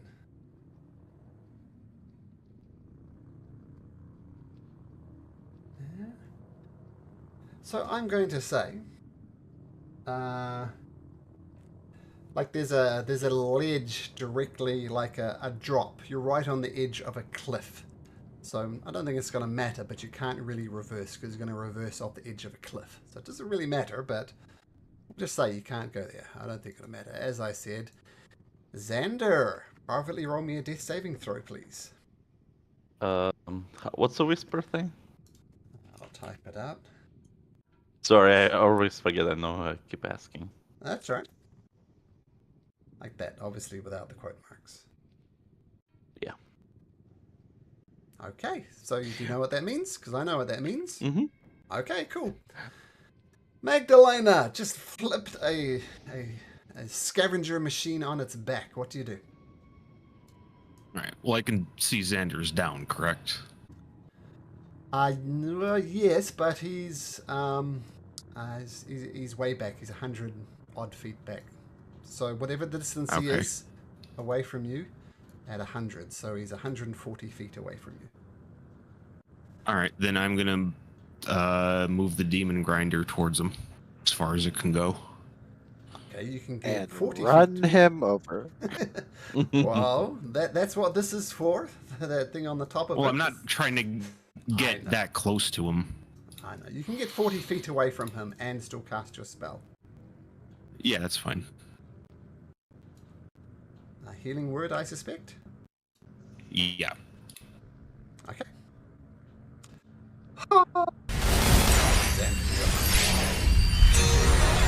Trying to see how I can go back up. Oh, here we go. 7. Yes, you're not dying. You're still prone on the ground there. Yep. Okay, so just put the demon grinder in forward and looking as Estrella slowly walks from the husk of the vehicle covered in blood and seeming very nonplussed about it. Would that be fair, Estrella? You're not worried about anything? Yeah. Yeah, it's this has been like an amazing fight. She loves all of it. And it's almost matches the hell theme as well, right? Literally covered in gore and guts and just casually walking across the plains of hell. Okay, Yeah, nice. it's like, you can just hear me like if Estrella knew the reference, she would totally yell out "Witness me" as like she cleaves people in half. Oh, I don't know the reference. What's the reference? It's a Mad Max. Ah. I've seen it, but I obviously don't know it that well. Okay, Nova. Roll a d6. Once again, I don't think it's going to matter, but you can roll a d6. Oh, let's Huh? go. Okay. Just hanging out? I mean, these... Are these... No, she'll try to. So Get this you guy. are... I think she can once- reach him. This machine is map accurate to everything else on the map, except for this thing, which is Okay. 100 odd feet back. So everything is map accurate now.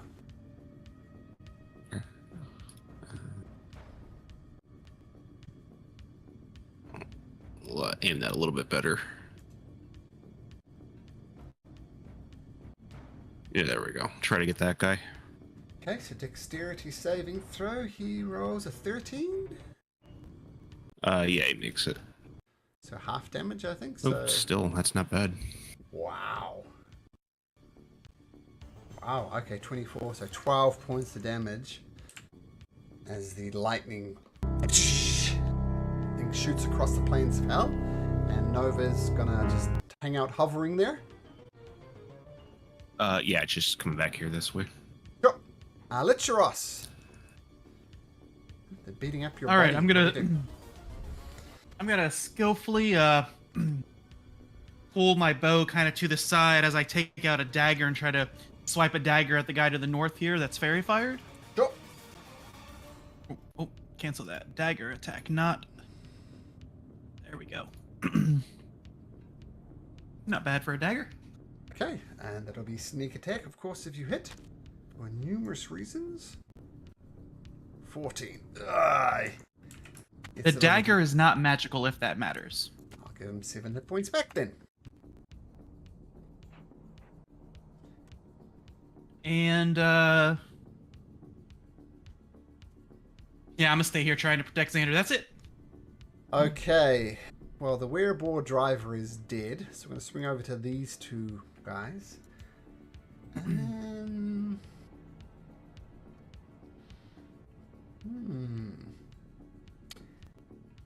They're both going to try and pinch you together, Licheros, with their tusks. So they both lower their tusks and attack you at the same time. The first one, what was it, 22? Gotta do it. Okay, take 12 points of slashing damage. And can you privately roll me a Constitution saving throw, please? I think it makes sense to do this privately. So privately roll me a Constitution saving throw. Okay. Oh, that's not private, but was that? Can you guys see that one? I don't see anything. Huh? I don't see it. Okay, good. Yeah, it says 2 GM. Yeah, I've got it on dark mode and roll 20. So I think that makes it a little bit confusing. Can I just whisper something to you? Okay, that's the first one. As the other one also lowers its tusks down to try and pinch you. A roll is a 21. Is that it? Gotta do it. Okay, so do that Constitution saving throw again. Okay. I'll uncanny dodge the damage. Okay, so that's that. And so it does 6 slashing, so I guess you take 3 damage. Okay. Okay, gore-covered Estrella doing her best carry impression. What do you do? How far away am I? You're Is this map accurate. Is this? Oh, map accurate? Oh, Yep. great, sweet. All right. Oh, Then I'm you're just not. going No, to. you're not. No, you're not. You're whatever distance you are away from them plus 100 feet. You're way back. Okay. Then that's 25. So I will move 40 feet. So Yeah, now I'm 85. 85 away. Yep. And then I'm just going to go ahead and throw 85. What is the range on this stuff? Oh yeah, so I will throw a javelin at this guy at disadvantage. At this guy, so advantage and disadvantage cancel out. Yep, straight roll with a javelin. Yep. 27 for 8. I assume he has resistance, so 4. Yeah. It's like a classic werewolf thing. It's either magical or a silvered weapon. But this is not silvered, so he takes 4 points of damage. All right. Let's If you see. have another javelin, you could do that again. Yeah, sure. I'll throw another one. It's another straight roll. 17 hits Yep, as well. 17 For for 6. Oh, he's once again barely holding on as Australia walks through just mechanically. Okay. And you use your movement, so I assume that's your turn. Yep, that's my turn. Okay, Maggie continues to fix the machine. And Australia, let's see if it matters. Roll a d20 again. See if something that makes sense happens. So it's a random d20. 5. Nah, that doesn't make sense. So we'll say nothing happens. Xander on the ground prone as you watch him get attacked by Lincoln Thropes. What do you do? Xander stands up I get knocked down. But I get up again. and Okay. yep. And I look back at Astrea, smile, and I cast what's it called? Fireball? Magic missile. Ah, No, okay. magic missile Sure. at this one. You can technically split your magic missiles up if you like. Yep. Okay, So how I many- am Immune to splitting. force. Immune to force. Oh, are they immune? No. Someone. I'm just willing it. I'm willing it into existence. So how many on the first where floor? You have Um, to tell me before you roll. Let's do 2. 2? Okay. Yeah, just in case. Magic missile. 1, 2. Okay. The So first 8. one actually No, kills 9. him. He was on 3 hit Oh. points, so 1 would have done, but regardless, your magic Hey, missiles fly across. He lets out a scream and explodes in a And bunch of gore. yeah, and third one goes to this one. Okay. A whole 2 point. Okay. Nice. And do you stay where you are? Yeah, I don't want to provoke attack. Okay, not risking an attack of opportunity. Okay. This vehicle and everybody over here is map accurate. So Magdalena, what would you like to do? For where we are, I'm just gonna try to toll the dead on this guy. Okay. He is taking damage, so we'll do a wisdom saving throw. Rolls an 8, so you told the dead will work. 17 necrotic damage. Okay, he's the only guy left. He is looking panicked. Okay. And do you keep the machine where it is? Just leave it in park? Yeah, for now until we're ready to get going. Okay, cool. Nova. Roll a d6. We'll see if she gets her breath weapon back. Is it a 5 and a 6 or just a 6? Yeah, it's 5, I think. Let me double check.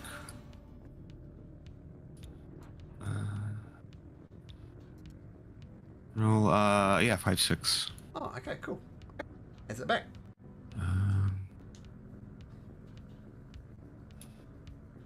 And then we'll just hit this guy in the line. A dexterity saving throw rolls an 18, so I think he'll take half damage. He'll take 9 points of lightning damage. Okay, nice. And he flies back a little bit. Lichros being attacked by these lycanthropes. There's one left. He's actually looking like he's want to take off. What do you do? Okay. Learning that non-magic weapon doesn't really do that much, I'm going to cunning action disengage here, and then go ahead and fire a arrow at normal. Okay. So that failed, and then I am going to step back in front to keep protecting Xander. Okay, so yep, take a step back, doesn't work. Now the weird board's twin, there's only one left.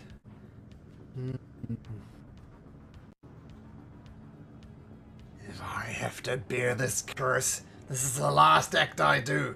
I'm gonna curse you as well. And I'm gonna roll randomly 1 to 3. It's Lichros. It's Xander.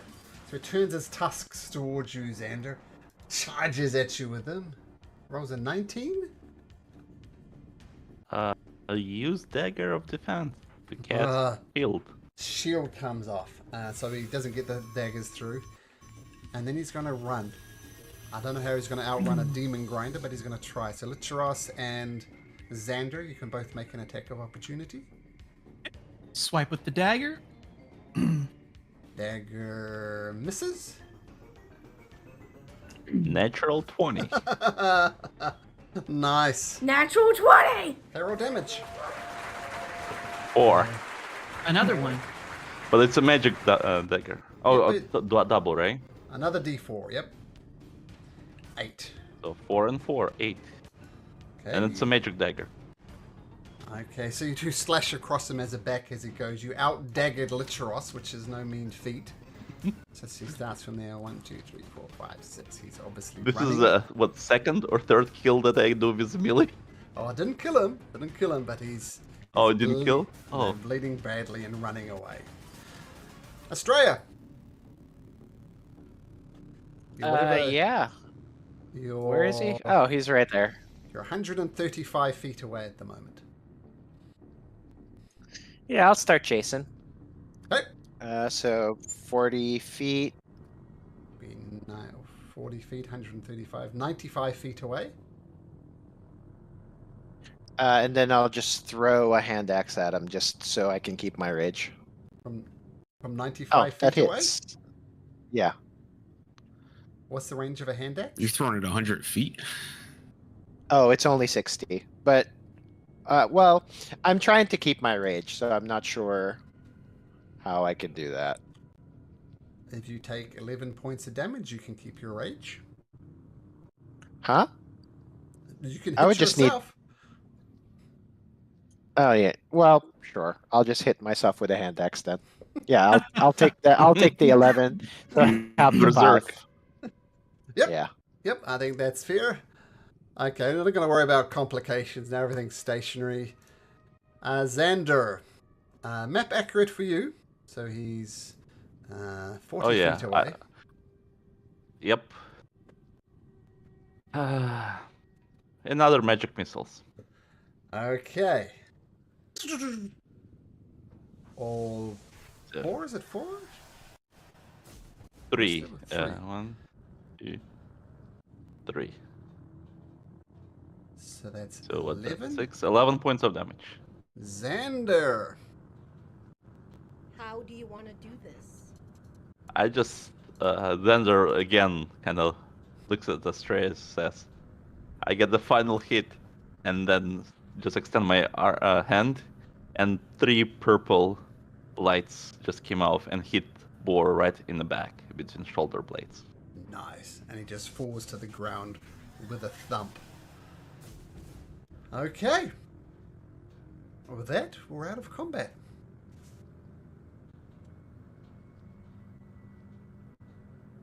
Whew. This was close one. Get you back to this machine. We gotta be on our way. Which one? Maybe we should just take theirs.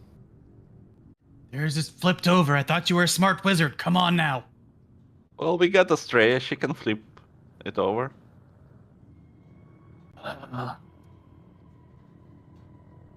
And that one is damaged. Hey, Astrea, what do you think? Can you flip this vehicle back on the wheels? We can try. Yes, of course, you took my daughter's line, but there we go. You can certainly try. Zagnus comes over, and he's going to help out.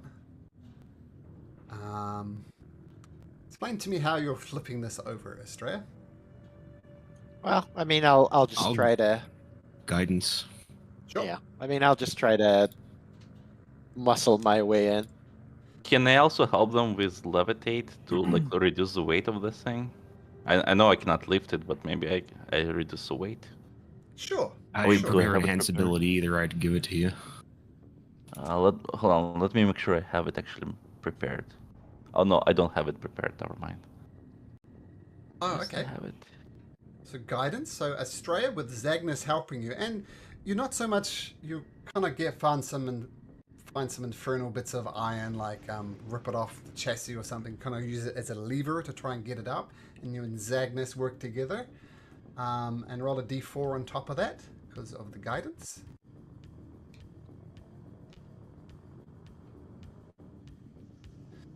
Yeah, so both you and Zagnus are straining, and after a good 30 minutes, it's just too damn heavy. Mechanically, I can say you can try again, but you're risking exhaustion. Can we try to maybe nudge it with the wrecking ball a little bit? Or like I'm assuming does it have like an arm that goes up or Like use the other car. I mean, a vehicle that we had. well yeah. Like use our wrecking ball to like gently try to tip. Sure. Okay. So you can. Your demon grind will get under the scavenger and try and get underneath it to give you a bit more leverage. So you can. It's easy to flip it if it's vertical. You just have to tap it with a finger. So this is making it slightly easier. Once again, if you fail, I don't really see you failing. So make an athletics check again. I assume Magdalena's guiding you. Yeah. If she runs back over to me because it's touch, but yeah, I will guide. Takes you a while, and you flip the scavenger right way up. Nice.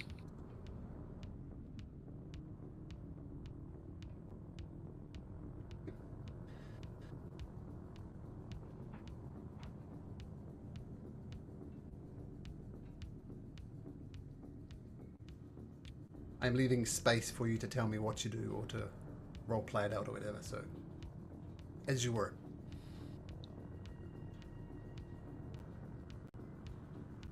So who's driving that one?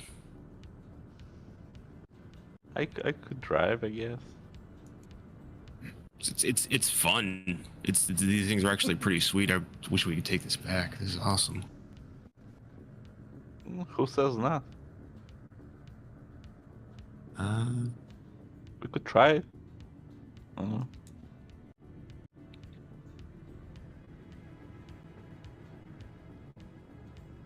Alright, so I'll get in driver's seat. I'm not sure where exactly it is. Yep, that's the Here. driving seat. Yep.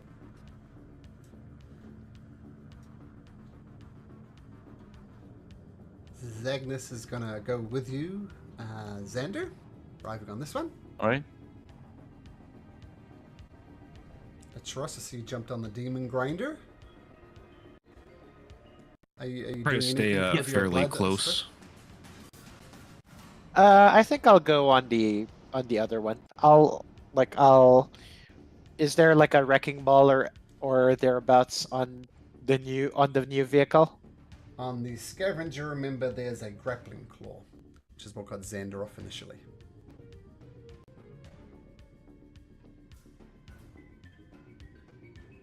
You gonna man the grappling claw? Yeah. Okay, sweet. Okay, whoops. I'm gonna delete that. Oh. Trying to delete everything else. Okay, so I did it again, and I can't undo it. Well, you're on the demon grinder. All okay, right. you got the invisible thing. So you put your demon grinder in your scavenger. Once again, you hear the screaming of souls as they are literally soul-powered machines, and you head off the plains of Avernus. Okay, let's take a short break. I need to use the bathroom, and we'll come back with you guys. I'll say discovering the Sybarix and what you're looking for. Sounds good. Okay, see you guys in 5. Cool. See ya.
All right. So you continue. What's going on here? Okay, so you continue on your road across the plains of Avernus. Once again, far off to the distance, you see thousands of demons just throwing themselves against hundreds of devils. Yeah, you see the demons are just going gung-ho, no real tactics, just through sheer force of numbers, and the devils are holding them back by being a bit more smart about it. But as you travel across, is there anything you'd like to do along the way? Don't suppose we can like get a rest, right? I'm more talking for Xander than anything else, because Not while Yeah, he's I'm trying. just trying to. Yeah, that's what I was thinking. Like, I'm driving. Maybe I should ask somebody else to drive and rest. can we say that the two absent people are driving, so we can all take a rest if necessary? Sure. Well, so we'll say you do it in shifts or however it works, but you can mechanically get a short rest.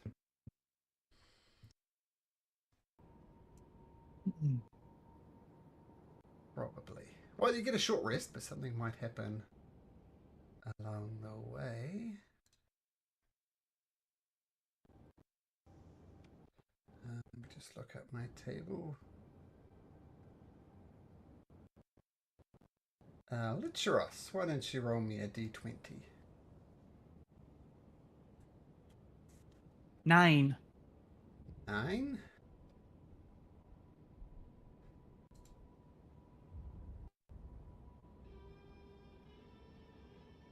You see 9 gold pieces on the sidewalk. 2, I- 3. Oof.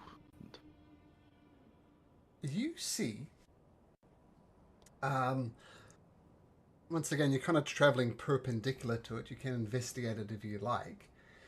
But you see like some type of monument, like a monolith almost, shaped like the upraised mandibles of a giant beetle, and there's light radiating from inside of it.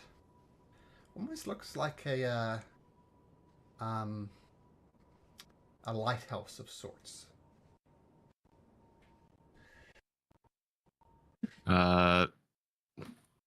Maggie, you know what that is? Nah, it's too late. I'm here to say hello for the hour stretch. You guys got this. Thanks, Riley. I am motivational. He's motivation, but not Thank inspiration. Sorry. How was the game, Riley?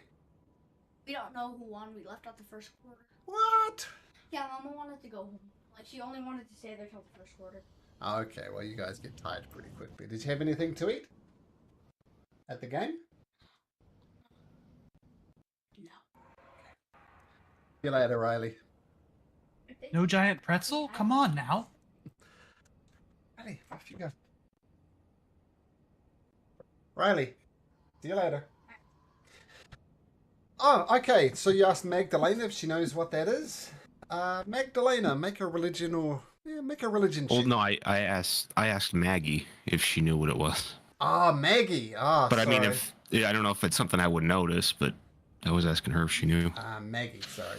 What are we coming here for? This place is horrible. Oh, ignore that weird voice.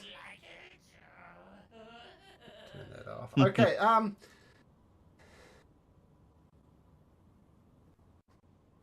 Maggie says, yes, I know what that is.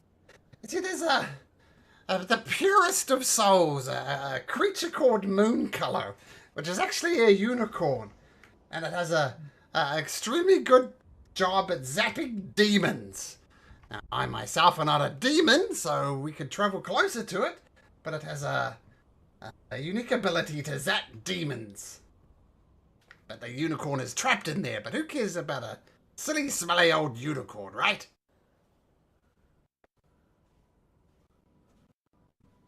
Yeah, I mean, if that's not is that this thing we're looking for? That's Oh, no. yeah. I mean, we should probably just keep looking for what we're looking for. Agreed. All right.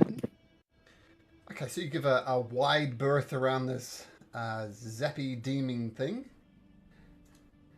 Now, Maggie says, well, we're approaching the Sybarex, but as I said, it's being tortured somehow by the devils. It itself is a demon. And if you remember last time I said it was wandering around the plains, gathering information, and if anybody would know anything about whatever the hell it is you're looking for, it'd be the Sybarex.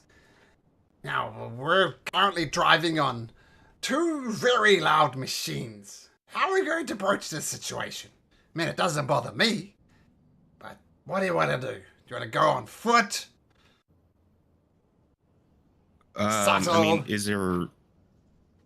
is it guarded by anything? Is it in, like, what's the situation where it's at?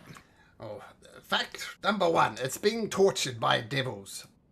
That's it. That's all I know. Didn't you say that we have to use this to approach it? Because the distance doesn't really work well here. Like we could walk for eternity. You could, but you know the demon grinder that we're on kind of travels the same type of way anyway. Distance is weird. Like the odd thing is maybe one of you drive, the ones walking might get there quicker. It's all messed up. I don't know, this is more comfortable than walking, and it's more fun. Yeah, just. Do we want to be sneaky? I mean, I know we're not really sneaky. We're not sneaky. Yeah, when have we ever? That's sneaky. That's not really much of an option. I'm the only sneaky one here. We might as well show force, I guess. And come with 2 I mean, well, vehicles. let's see what we see. If from a distance it looks like we might want to approach on foot, then we can get out and approach. But I think we need to at least lay eyes on what we're dealing with first. Sounds like a plan. There's your ride back. Oh, your ride's a bit small. Oh, it's a tiny ride. Okay, there we go. There we go. Yeah, there we go. There we go. Back riding again. Okay, so you're just approaching slowly in your infernal vehicles. Yep, we're just idling closer. Okay. So just in case you forgot what a Sybarex looks like, maybe you've blotted it out of your mind, but I put it in Discord. Oops, this doesn't look like a wearable lycanthropy. We'll try that again. Copy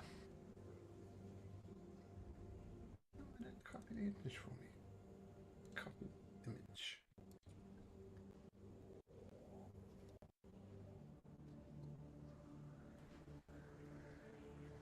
I'll do it that way. I'm not sure why. But if you click on that link, you'll see a picture of it. Oh, that's weird. Oh, my. I don't know why. But you see Where a is picture it? now. In Discord. Yeah. Mm-hmm. Oh, that's pretty. It's a pretty little flower. Yes, and It's just a mushroom, guys. It's fine. the thing is huge. It's a good 20 foot tall at its top of its score. And you see, I'll tell you what you see, and we'll go from there.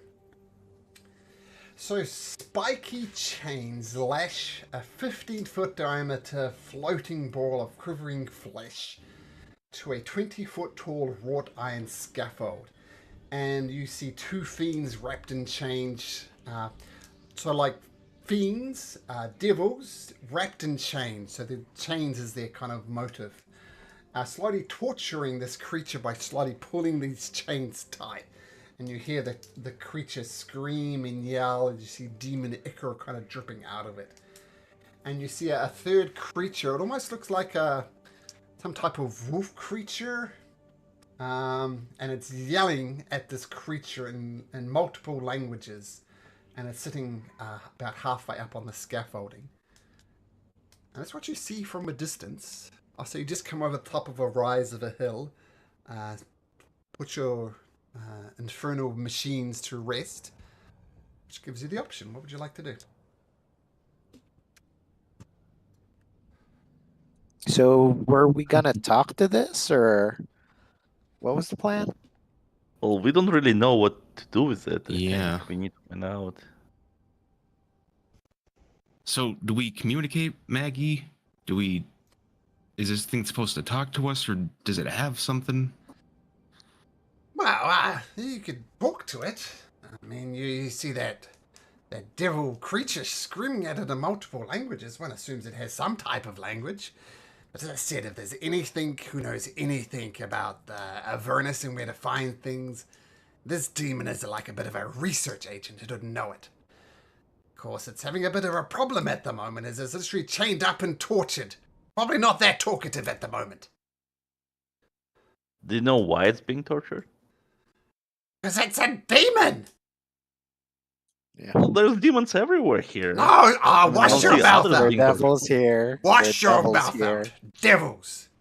There's one thing that devils hate more than anything in the world, and that's a demon. And demons hate devils equally back. I mean, there's a literal war going on. Did you just see the demons and the devils battling? It's called the Blood War. And it's been going on for approximately eternity. So let's just say there's a lot of bad blood between demons and devils. So this devil was torturing a demon because it's a demon. Alright. So we should probably save it so it will talk to us. Sure. Let's ask them first. Maybe they will torture it for us into submission. I don't know. Well, we'll point out that you can go and smash devils if you like. That's fine. But everything's up for a deal. Keep in mind, that's what we do here. We make deals. Yeah. That's an interesting idea, though. Get it to reveal the information. What are you looking for anyway?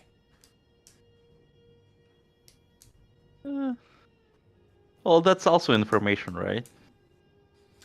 I would just say, do you guys remember what you're looking for? Well, yeah, we're trying to find out how we can defeat the fates, or basically have them remove the curse from us. Well, not have them remove the curse from you, but remove the curse from you, period. Yes.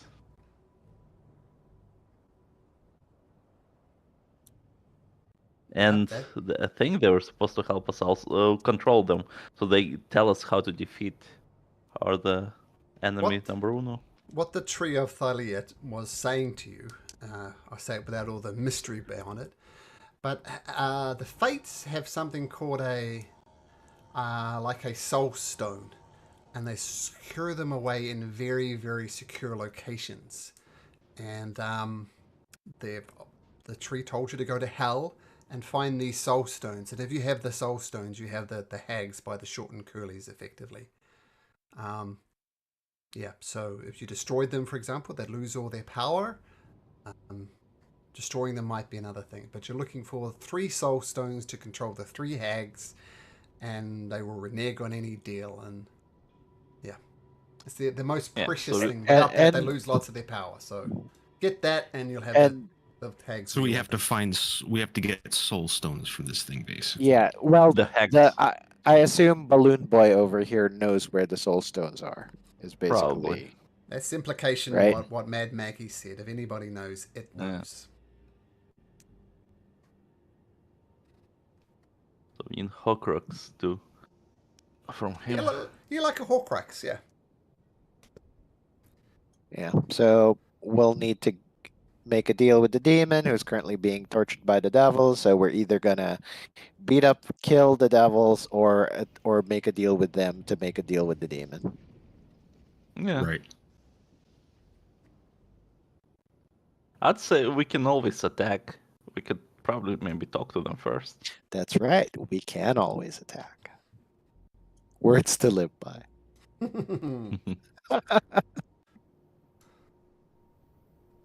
Exactly. All right. First. I'm just going to sit in the passenger seat over here until we get to beat people up. So someone else want to talk to them, be my guest. I But, could try. I'm not the greatest stalker here. I'll Our two set the charisma scene. people aren't here. Yeah, our pretty people aren't here. So I'm not saying you guys are here, but this is just to show you the map. So this is the Sybarix being held down by torturous chains. These things are devils wrapped in chains. And this is that wolf-like creature screaming at it through a megahorn in multiple languages as these things gradually pull the chains tighter on it. Can we understand what that wolf creature is yelling? At least one of the languages. Actually, have a language that might be relevant. I'm fairly sure I have nothing. So you hear him Yeah, probably saying, got nothing. "Tell me everything about the upcoming attack by the demons. When and where will they attack?" You see the Sybarix wobble a little bit, and he says it in a different language. And then he talks about, "We hear there's a demon hidden somewhere, a very powerful demon. Where is it?" And they pull the chains tighter again. And you see the thing, eventually it's going to be kind of pulled apart by these chains, kind of skewered through, as it were. So they're wanting to know information about the war and the information about where powerful demons are hidden in Avernus. That's a gist of the conversation. Do I get a chance to understand the Sybarex or no? The Sybarix seems to be refusing to answer. It's not making any language that you can understand. It's just quivering. It might be that it can't talk or that it's just not talking.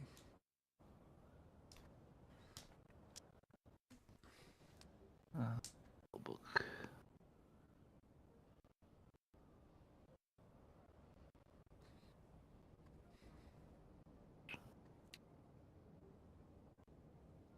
No one talks. I'm gonna launch an arrow.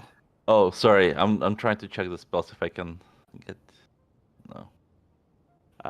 So should we? Ask I mean that the devils? question is the approach is still going to be the same, like regardless of the description. So, if you guys want to talk, you guys can talk. I think me and Literos are just like waiting for the word go. I'm behind a rock. Mags. Well, I mean, what are we? Don't just attack. What were we attacking? We need a game plan. We can't be stupid. Like, what are you attacking?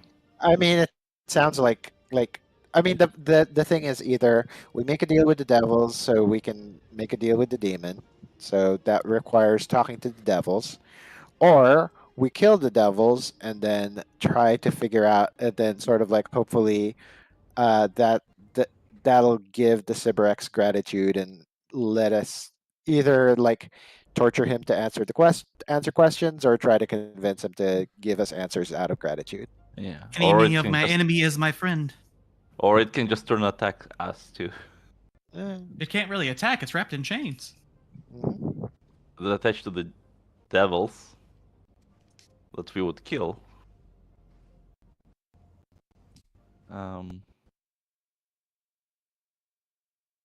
Like it's changed to the ground, not the devils. Yeah, Oh. if we kill the devils, the demon will It's still still be chained trapped. up, right? Yeah, it's right. not. I don't think Just it's to going double check. anywhere. Malcolm, is that true? Does it look like the demon is chained up to the ground and whatnot? Yeah. I mean, if you kill all the devils, it will still be chained up.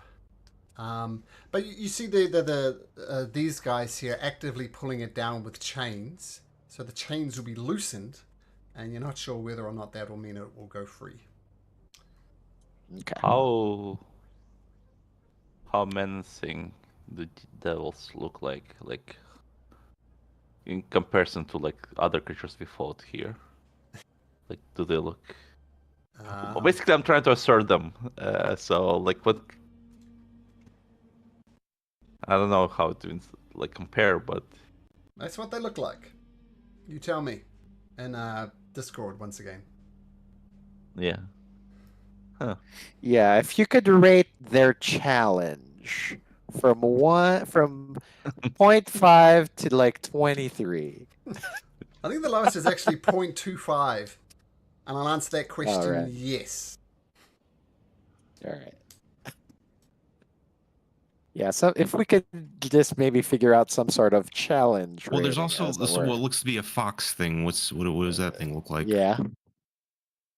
It looks Well, like that. Once again in Discord. I'm just trying to figure out. I mean, I'm not good at lying, so I'm not gonna be able to convince them to let him go. Pretending like we will find out the place. Well, I mean, it's possible we could like make a deal with them, just like we made a deal with Maggie, right? If we give them something they want, we could get access to the demon. Although the demon might not necessarily want to answer us if we're in league with the Exactly. devils. That's Maggie like interjects it and doesn't. says, well, if you want to make a deal, you have to come offering something, right? Yeah. What do you have to I offer? mean, Oh. right. I mean, it looks like they want some sort of information, but I mean, we don't know that much about this place. If you Just know offer anything. him your firstborn. Yeah, just Do offer you have him your one? first part. You can get Do you have one one? eventually. Yours. I don't have one. You can get one. Exactly. Also, those guys look like they came from like a Spawn comic or something. I do. All those women back in Mitros throwing themselves at you, you can give them one easily. That's true. I mean, it could be arranged. Um, let's go. I guess ask unless somebody has objections.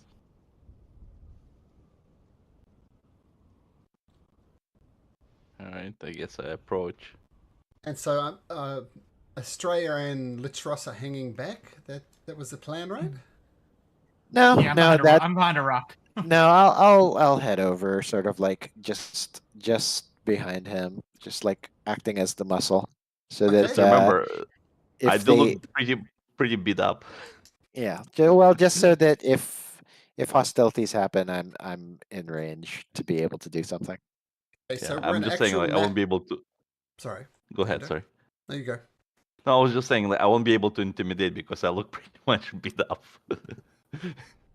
Unless we go for compassion, but I don't think they will have one. Yeah. Okay, I'm just going to say we're map accurate now. So Litros, you're hiding behind a Okay. rock. You're approaching the platform, and Australia and Magdalena, you guys hanging back over there, keeping an eye on things. Yep. Still within running range. At this platform is 50 feet up, Oh, Oh, okay. Well, I'll and get you see closer then. these are like ladders that you'd climb up to get there. So they kind of got this thing that's kind those of things? dangling, and yeah. okay. You yeah. you don't get that close. Just go just in Okay. front of the Magdalena, and Uh-huh. the this creature here says, "Oh my goodness, what do we have here? You do like the more demon and devilish folks? What is your business?" We're just walking. We're looking for the same thing here to answer some questions. Looks like you're not being too successful with it. Well, successful is such a incorrect word. I'm saying we'll be eventually successful. This creature can't take much more of this. Well, cannot talk if it's dead, can it? Well, I guess let me take it back. It will have only limited numbers of ways to talk. Let's just say I have ways and means of making creatures talk, and it's just be a matter of time. What business is it of yours anyway? It is our capture, it is our prey. We will do with it as we wish. Oh no, of course it's yours. But we do have some questions for it as well, and we were wondering what would it take to have it answer our questions as well. We could maybe help you with torturing. You hear a voice in your head, all four of you, and it says, "Free me, and I will answer all the questions you want. Everybody make me a religion check, please. Even Lich. Yeah, 'cause you're This all would be it. This would This be a would be disadvantage. Because you're exhausted, sure. Religion. That's yours, you got no idea. Makes sense. Oh, well, look at that. 15 is Strat. Pretty good. 21. So I said, Licheros, you're not really aware of this, so just feel free not to meta this. But you all kind of almost remember what Maggie said. You can make deals with devils, but demons, notoriously untrustworthy. So just keep that in mind. Like, you fear that you might free it. Looks like an incredibly powerful being, and it might very easily renege on a deal. You can trust a devil to make a deal, but you can't trust a demon. So that's what you remember Maggie's warnings. I try to insight it. I don't know if that'll matter. Sure. Anybody who wants to insight it can do it at disadvantage because it's just a voice in your head. You can't really pick up on facial cues. This thing has numerous Haha, facial cues. joke. Haha, joke on you. I already have disadvantage. Okay, so what's the best tier? Oh, Magdalena. Well, look at that. 11. Actually, no, Xander, I think. No, it's No, it was a disadvantage for 7. 17. I rolled 3 times accidentally, so it's 17 and 20. Even with a So Estrella 17. still got a 15. She still beat me. Or Huh? never mind. No. Oh, No, never. I got a I was looking 3. at the religion. Never mind. Yeah, I guess 11. Regardless, you don't get a read. You don't know. Yeah. It's very hard. I said it's can just a voice in your head. Hard to determine. Well, so my thing is the tree told us to seek this out. It didn't say seek out devils. It said seek out the Sybarex. Well, technically, the tree told Maggie is the one who told us to seek out the Sybarex, right? No, the tree told us that. Yeah. The treated. The wolf cry creature. Or Valis, or one of those. The tree sent us to Valis, and I think Valis might have said something, but one of them told us about it. Yeah, but sick doesn't necessarily means we have to talk to it, and I'm going to stop you find guys it. right there. You're having a conversation in front of these creatures. Oh yeah. So we'll just pick it up. So what is your business? What is it exactly that you want? And then you hear the voice in the head, presumably the Sybarex, telling you make a deal if you freeze it. So what is it that you want? I'm not sure if it will work, but can I think in my head, and I'm not sure if it will hear me? What guarantees do you have? You have my word. I'm in a very precarious position here. Free me and I'll do what you say. Well, come on then. What is it that you want? You're standing there like a blithering idiot staring into space. We're looking for information.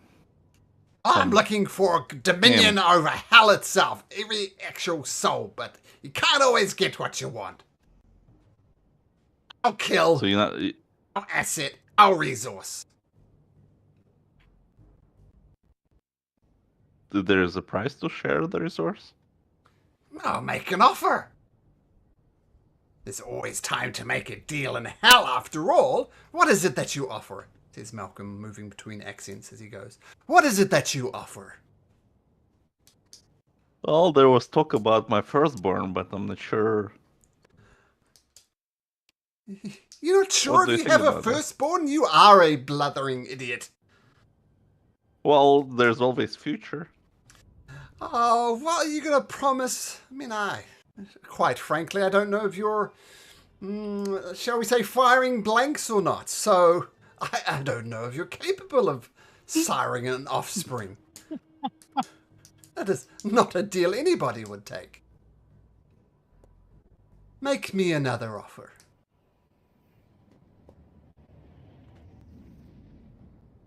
You look back. Any ideas what we can else offer?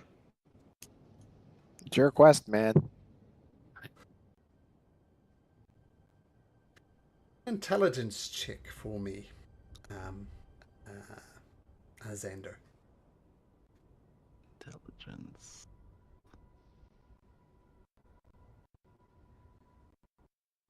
Thank Oh. you.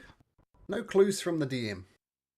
What is Alright. it that you offer? You stand here blithering, staring into space, making promises against a child that might or might not come into this world. You come empty-handed, demanding things from me. Make me an offer. I'll offer. So we're trying to seek control of the fates. Once we deal with them, maybe you'll have ability to also control them.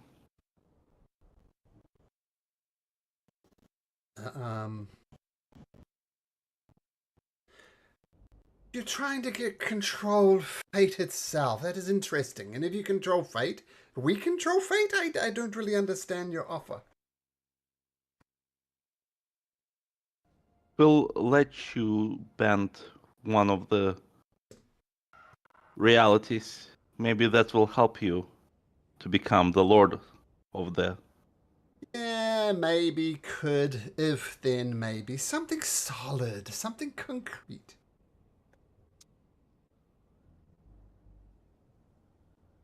How much gold would you want? Gold? This have no value here. We deal in souls here. Souls. Where can I get souls?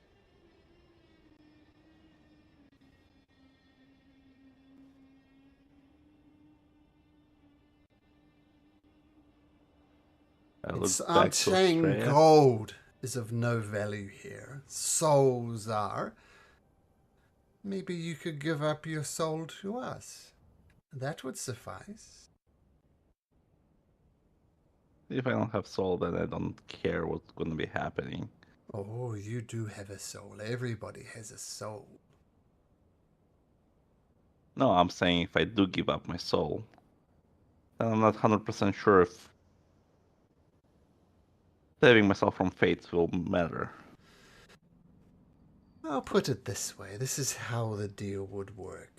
You give us your soul, sign a binding contract.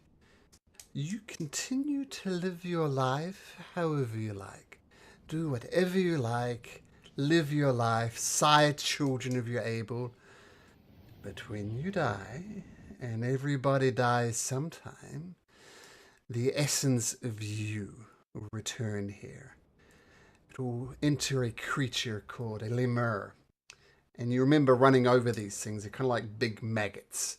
The lowest of the lowest demons. And every demon's goal is to go one higher level in the ranks until you eventually rule all of hells.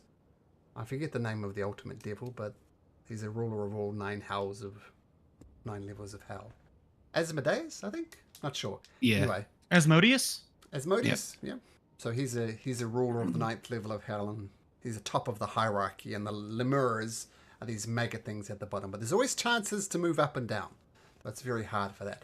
So he says, so if you give me your soul, you live your life, but then when you die, your soul will enter a lemur, and it will come under my, shall we say, protection. What say you, wizard? I don't feel like giving my souls out. What about somebody else's souls? Can I give you somebody else's souls? Well, who other souls do you have to offer? Well, if we go outside the hells, maybe we have a crew on our ship, or we can have access to some, let's say, ladies on one island that I don't jive too well. Well, the tricky thing with souls is you can only pledge your own. You can't promise the life of somebody else's soul. That's not how it works.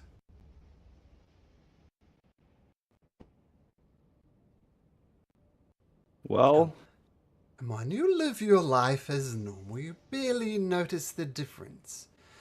And when you die, you come here, and maybe, if you're intelligent and you're smart, you can, like, shall we say, work your way up the food chain. And who knows? With someone smart of intellect as yourself, maybe you'll end up ruling hell itself. Doesn't that sound enticing? Are you trying to flatter me? I'm telling you the facts. You do notice before he called you a blithering idiot, and now he's praising your Yep. intelligence, so there is Mhm. that. You seem like an intelligence guy. You've entered hell wearing just a robe. I assume you're a magic user of sorts, so I'm sure your intellect is piercingly strong. You could end up ruling the hells if you play your cards right. So, Of course, come on. of course. What a deal. You live your life as normal. It's just complications when you die. So evil does make me this. Sorry, I'm just trying to start stepping out now. I'm thinking like because Xander will never do this when he was not evil, but Well, evil does make you stupid still. you're so, selfish, but you follow the rules. I think that would be yeah. an accurate description of lawful evil.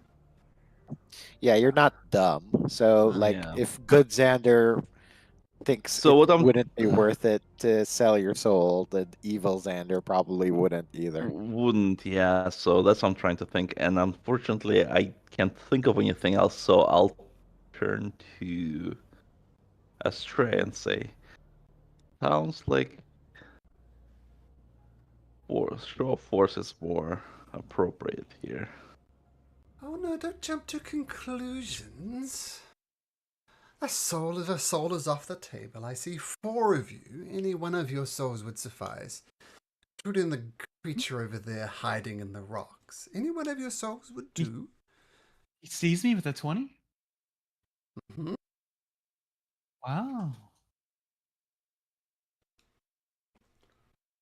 Well, who was the other person who was cursed? It was Lich. It was This is Literos, right? Terran. It was Oh, it was Terran. Terran. Yeah. Oh, Terran's definitely not going to deal. It's gotta say Yeah. yes. I think with the and players thing is not there, like, then I'm not going to sacrifice their souls. That would be a bit Yeah, hard that would from be- a She's DM also to do. not evil as well, so she probably Yeah, wouldn't do it she's- anyways. yeah, She's she's not evil, literally yeah. the Probably one in this person. situation, honestly, attack before Estrella would.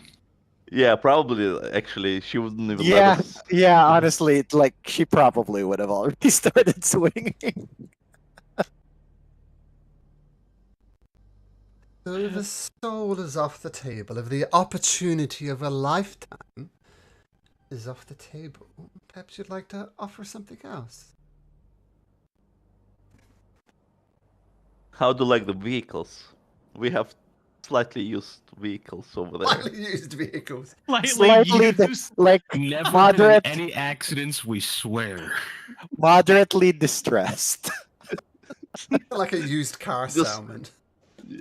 Just a slight smoke smell.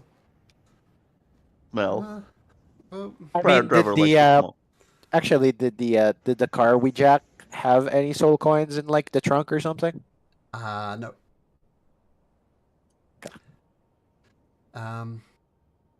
Ooh, vehicles. That could be interesting. Why don't you bring them over so I can have a closer look? Actually, now that I think about it, could like I know this is a little bit of a retcon, but could we have also like salvaged like the 2 motorcycles? Um, The one I think we ran over. yeah, one ran Yeah, over one was and smashed.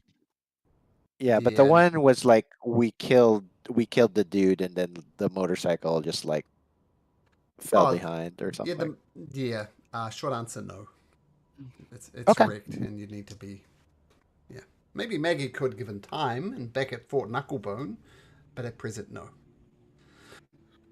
Well, why don't you bring over these vehicles and we'll have a look. I must admit, it's them being slightly used isn't the best. Do you bring them over? Sure, I guess. Well, Sure. step away. Or are they? Do we own them? Are they effectively ours, or Well, are one of we them on is. Lend? Yeah, Well, yeah, we own the the one that one. flipped. Is Yeah, is the one that Maggie gave us on Lend, or did she give us that? Definitely on Lend. so it's just the one. Oh, you said vehicles. Let's see both of them. Let's walk away, and we fire out of earshot, right? And Lich doesn't move because he can't hear any of this conversation. So Don't you see us moving back to vehicles? You're he not gonna thinks move? he's hidden. Okay. All right. Estrella, Mags, I assume you're walking with me, or you staying? Yeah, we'll walk. Yeah, I guess we're with you. So I just asked them. So what do you think? What? I'm pretty sure they will not like the vehicle. Should we just attack? Well, Maggie's also not just going to let us give it to him. That's true. I'm just Well- trying this. Well, the beat up one is ours. We won that fair and square, but it's probably Right, not but- going to be enough. Nah, yeah, they want both. Yeah. I mean, we can just show the one, then see if that's enough. If nothing else, it'll let us get closer to them while they inspect the vehicle, so we can start hitting them if we decide to attack. Yeah, that's mostly what I wanted us to be able to discuss this. We don't have too much time, but I not planning to offer my soul. I'm pretty sure nobody else will from our team will want to do this. And I point to Taryn saying like she probably will go crazy if we start doing this. Maggie, I'm assuming you're mentioning this to Maggie. Well, you're right. I don't necessarily want to give up my demon grinder, but if you haven't learned by now, everything's up for negotiation. There's always Hal. surprise. There's always a Yeah, deal yeah. to be made. You'd have to make me a pretty kick-ass deal to take my demon grinder. I mean, the scavenger, as far as I'm concerned, is yours. Is there any information you want to get from the Sibrex? Oh, me personally, no. I mean, I have contacts all across the hell. I mean, not to put a too fine a point on it, but you wouldn't have found it without me. So I've got my contacts. I'll be fine. Fair enough.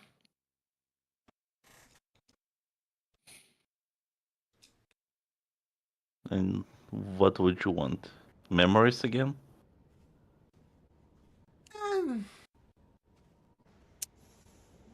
Not memories. I've already sucked too dry of the memories. They're the most delicious. Do you want my demon grinder? I mean, it is... That was my first real Infernal machine, so it's got a lot of sentimental value to me. Maggie scratches her stubbly chin.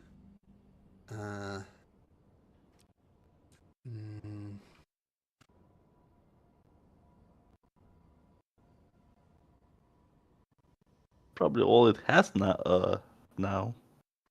Sentimental value.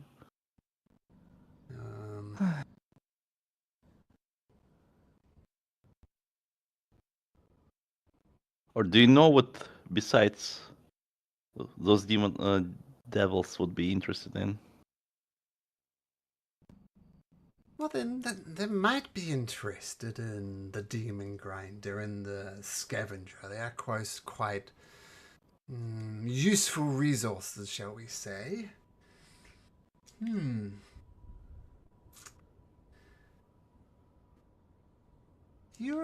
Where do you folks hail from? I mean, I can't remember as players you're from. Currently, Flaily, yeah? Mitros. Yeah. So, where do you guys hail from? Where's your home plane?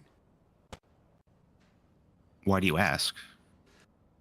I might have some context there that, shall we say, I might need a letter delivering to them. Just a simple letter. Sure. Just a letter. I need this delivered. I urge you, do not open it unless you wish to experience something far worse than death. And I need you to take this deliver this, yes, letter is the correct word for it, to, shall we say, an old adversary of mine. She is what would be considered a god there. She's the goddess of music and poetry. Oh no. Well, that's not going to happen. Well, hold on. Our alignment is different now. We still have friends. Like, we're not pieces of shit. Yeah, like I would not be comfortable selling her down the river. Yeah, like I'm not gonna. You're not gonna give up your friends and your family. I mean, at the very maybe least, you she's a would. valuable I sure as resource. shit wouldn't. At the very least, she's a valuable Yeah, but resource. I mean, I obviously also she's trying talking to about not Kyra. to be, but I don't want to be tortured by the. It's me first, right? Well, Yeah, let's but, just you know, let's just say Well, it's not going to be pleasant for her. I mean, she's a god. I don't think she'll die, but it won't be pleasant. Shall we just say squaring up the ledger? And by your outraged expression and refusal to do this, I assume you know Kyra. We do. I mean, she's a god. How much damage could a letter do? Well, number one, nobody trusts anybody, so I don't believe it's just a letter. Well, as I said, it won't kill her if that's what you're worried about. I mean, as I said, she's literally I a mean, goddess. there's a lot worse things you can do than kill somebody. You just said that yourself. Well, fair. I mean, she won't like it. But she'll survive. She'll live. Us, God. Yeah, she's a god. What could I possibly do? So deliver this letter. I will offer you the demon grinder. You could offer the demon grinder and the scavenger to the Sybarix, or to the devils. They would surely take such a deal. And you can get Oh, whatever first let- information you need.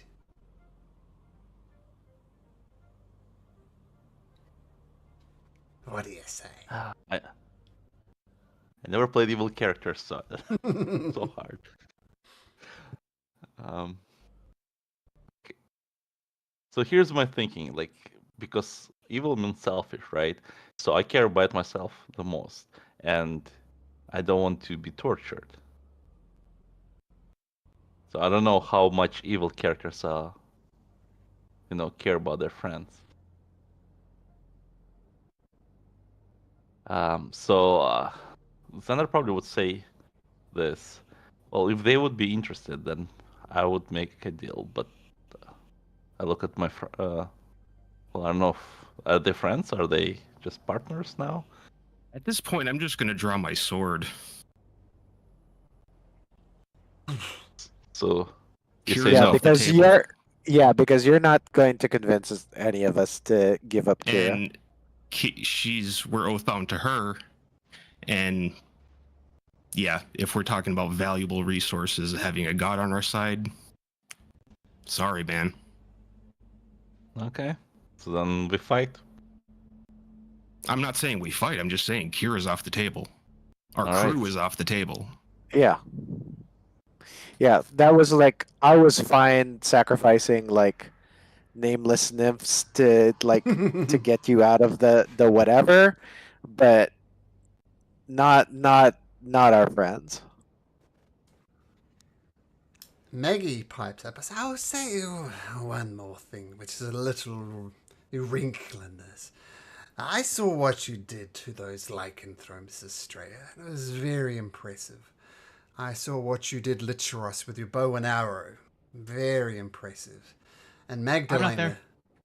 Oh, okay. Well, since you all very powerful, magnificent fighters, including that one shooting arrows from the dark. I'll say this. The chain-wielding creatures are dangerous. I think you could probably take them out. But that little fox-looking thing, it's called an Arcanaloth. Very, very dangerous. I've seen it point a finger at creatures. The creatures instantly die, and then they raise up as zombies. So keep this in mind. If you want to go in axes swinging, and beware, it might cost one of you your lives. Maybe, maybe not, but I'm going to say the Arcanaloth is by far the most dangerous creature up there.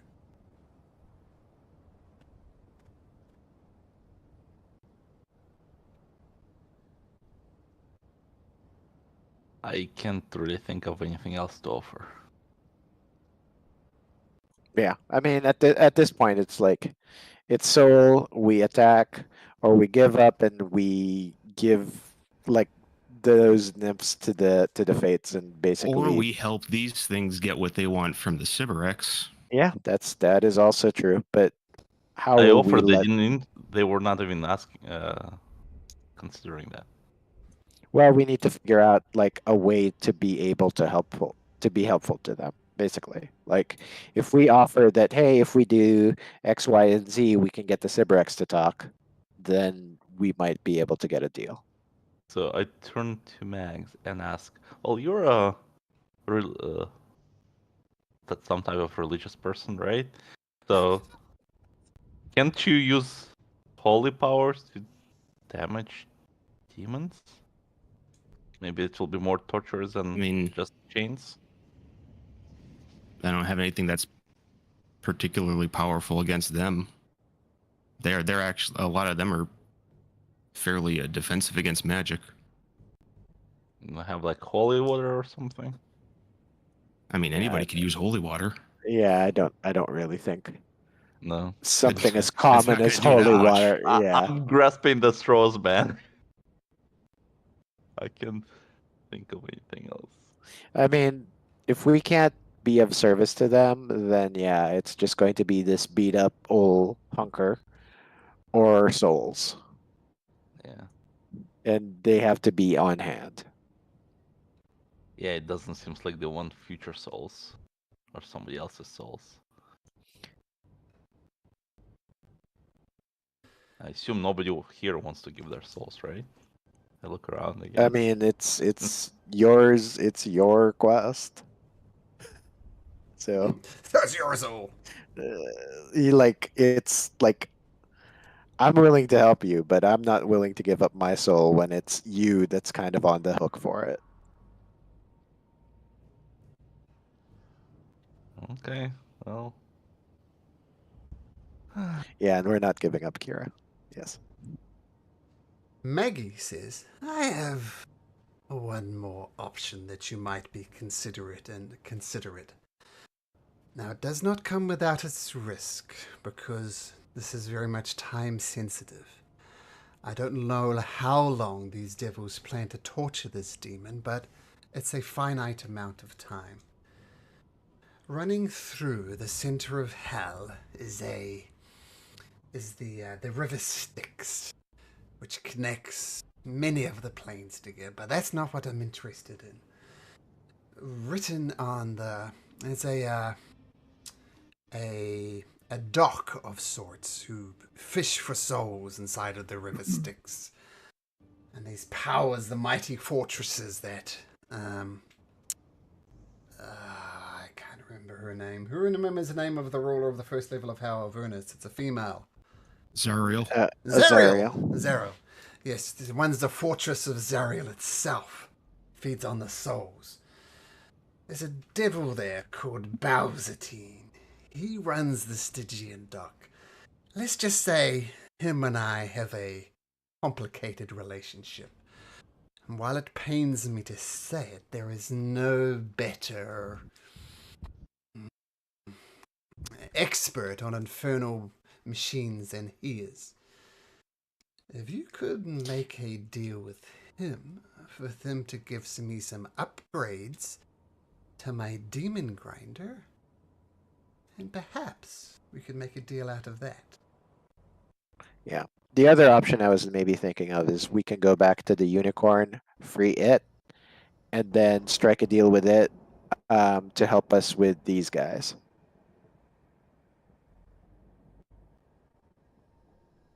That's the other thing I was thinking of. Since I think it was mentioned that they have like anti-fiend, that the unicorn has anti-fiend properties. So you do that, ally with that. And in particular, anti-demon property. So to be bad for the demons, like the Sybarex, but Yeah. not bad for the devils. Yeah, and then we can tell the devils, hey, we've got this thing here that'll torture this demon real good, and maybe that'll Well, loosen if- its tongue. That's assuming if this creature is as good as she says it is, it agrees to torture something for us, Yeah. which is probably not a very good chance. Yeah, I mean, those are. I'm just thinking out loud. So if that doesn't seem like if that doesn't seem viable, then there's Basil over there.